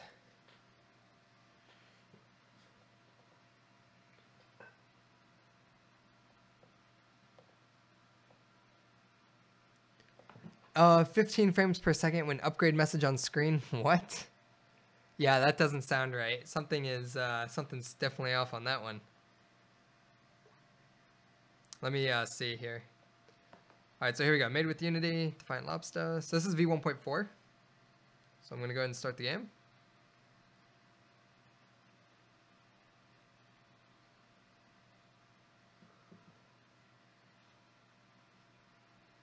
I'm hitting the start button. Nothing's like happening. All right, here we go. All right, good deal. So it says upgrade. Wow, yeah, you're right. I have 16 frames per second right now. That is actually ridiculous. I'll have to have Al take a look at it, see what the hell's... I don't know if it's UI related or what, but that's not right. So upgrade. Let's upgrade. Takes me to the App Store, and it just says open, which is really odd. Let's go ahead and open. See what happens if I open. Just takes me back.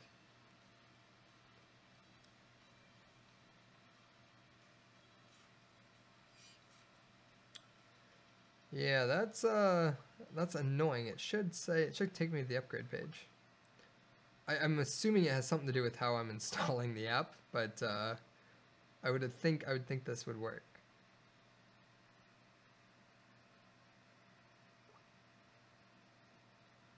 Let me see here.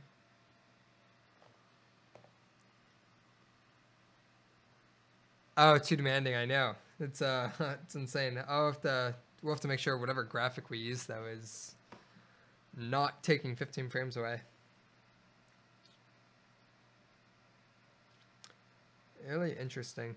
I will have to experiment with this, but it should take you, and it takes you to the App Store, obviously, but I will have to see over iterations if it says upgrade, because it should say upgrade. It shouldn't say, hey, you have the device installed. It should notice, but I'm assuming it's because I put this device on my phone and not through the App Store. Unfortunately, I don't think the App Store lets you download previous versions that I know of. Although maybe I can roll it back. Let's see. Can I do that? Can I edit this release 1.5? I can. Let's see here. Compared with 1.4.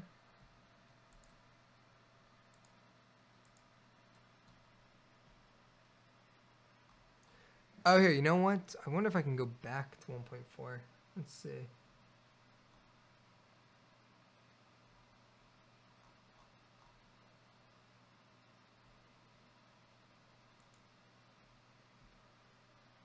Let's see if I can.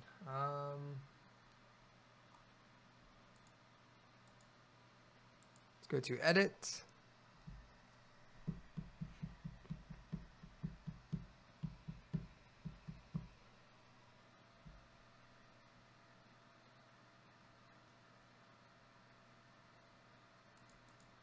Yeah, I would have to. That's annoying. I would have to. I don't think I can just roll back. Although release history, let's see. Can I go to 1.4 again? No. Hold on. Let's see here. Can I install an old release? How to install old versions of Android apps?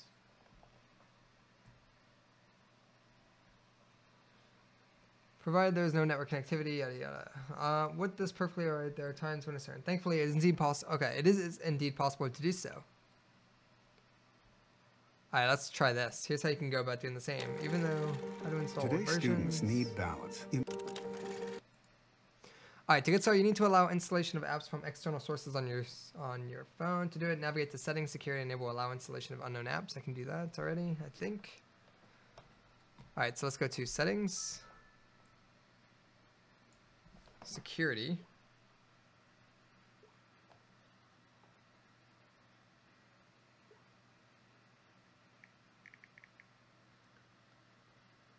Okay, we'll go to security settings. And enable the allow installation of unknown apps. Okay, unknown sources. Good deal. Checked. The next step is to get the APK file of the older app version you want to install. The most popular and reliable source of this is APK Mirror websites, constantly update and host APK files of multiple versions of nearly all popular apps. Well, I'm definitely not on that store. Then once you download, you just, okay. Even when you successfully install the older version of the app, it's possible that automatic updates from Google Store will bump it to the latest version.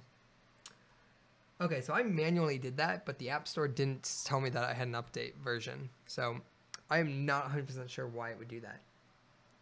But regardless, we do have a working update notification system.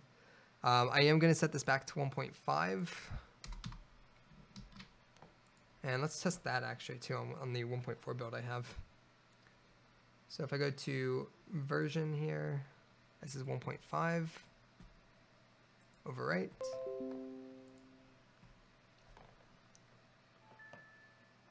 All right, and let's go ahead here and check out this. Okay, let's go and load it up.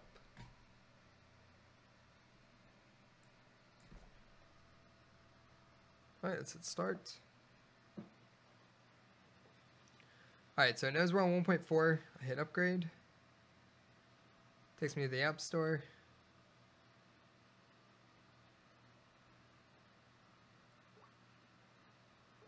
It's not detecting that I can. It's not detecting like that there's an update, which is very annoying. Because there clearly is. Let me see if I go to. If I go to it directly.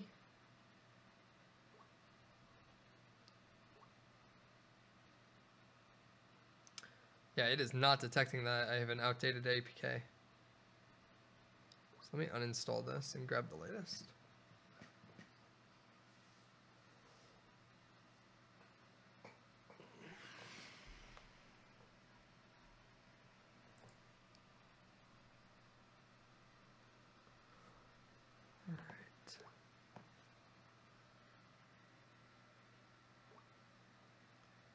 All right, and this is version 1.5, right?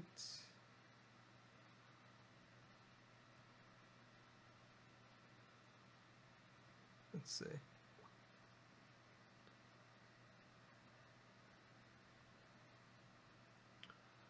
Okay, so we're installing this now. And when I run this, it shouldn't pop up with the upgrade because it's now on the current version.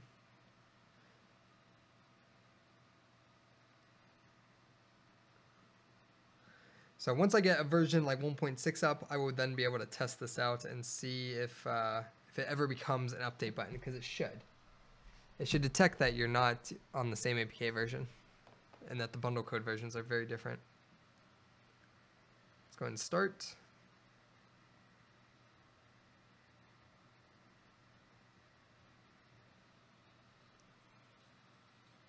All right, and that worked. So at the top here, it says we're on version 1.6. And the game is running smooth. Although right now we're at 22 frames per second. It's dropped about 10 frames, so I gotta look into that. But it is pretty smooth over here.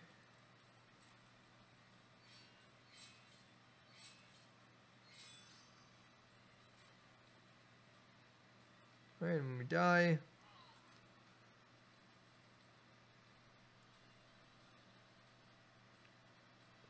good deal. Alright guys, well that's going to wrap up this update notification system. It definitely is working. I got to see if it ever updates the App Store to say you actually need to update. But it is a notification that if you should uninstall and reinstall the app as well. So regardless, it takes them to let them know that, hey, there's new stuff out. So hope you guys enjoyed this. If you're interested in learning how to make games in Unity or get started making games, check out the Ultimate Guide to Game Development with Unity. If you're interested in making the game that I have here, definitely check out the Ultimate Guide to 2D Mobile Game with Unity. These are courses created in partnership with Unity Technologies. So if you guys have any questions, I'll hang around here for a bit. But other than that, thank you for tuning in. And this will become a regular thing. There will be several live streams just extending this game. Al and I are creating this to be a complete game, so we'll be working on it for several more weeks. So I'll probably be live streaming the entire development process, so you guys can see and learn a lot and all the cool stuff that we're going to be doing. Let's see. Awesome. You guys are welcome. Thank you. Thank you. Let's see here. Close that out. All right. But if that is it, then I'll go ahead and close us out here.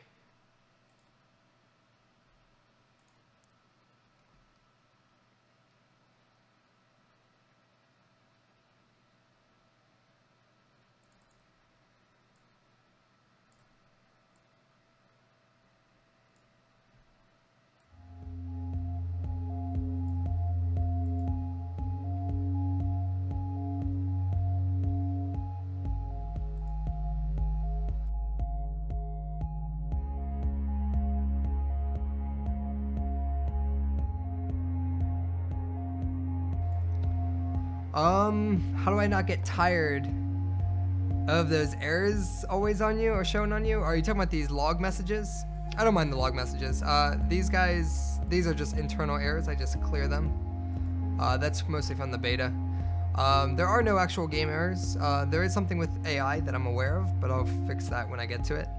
But other than that, it's just log messages. And essentially, I should be hiding them, but it doesn't bother me. I don't use the console enough to have it impede my vision.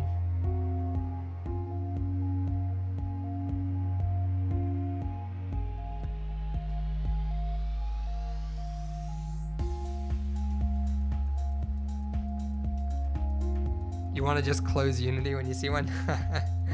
Yeah, no, I mean, it's just, no. Most of them are easily avoidable.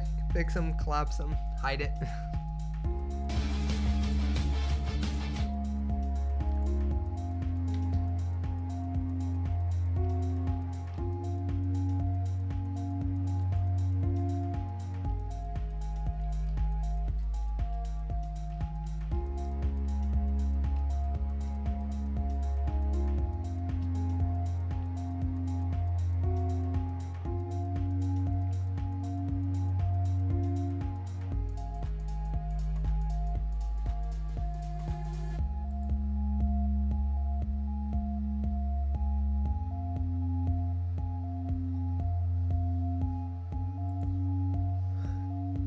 No problem, Sajid. Have a good night.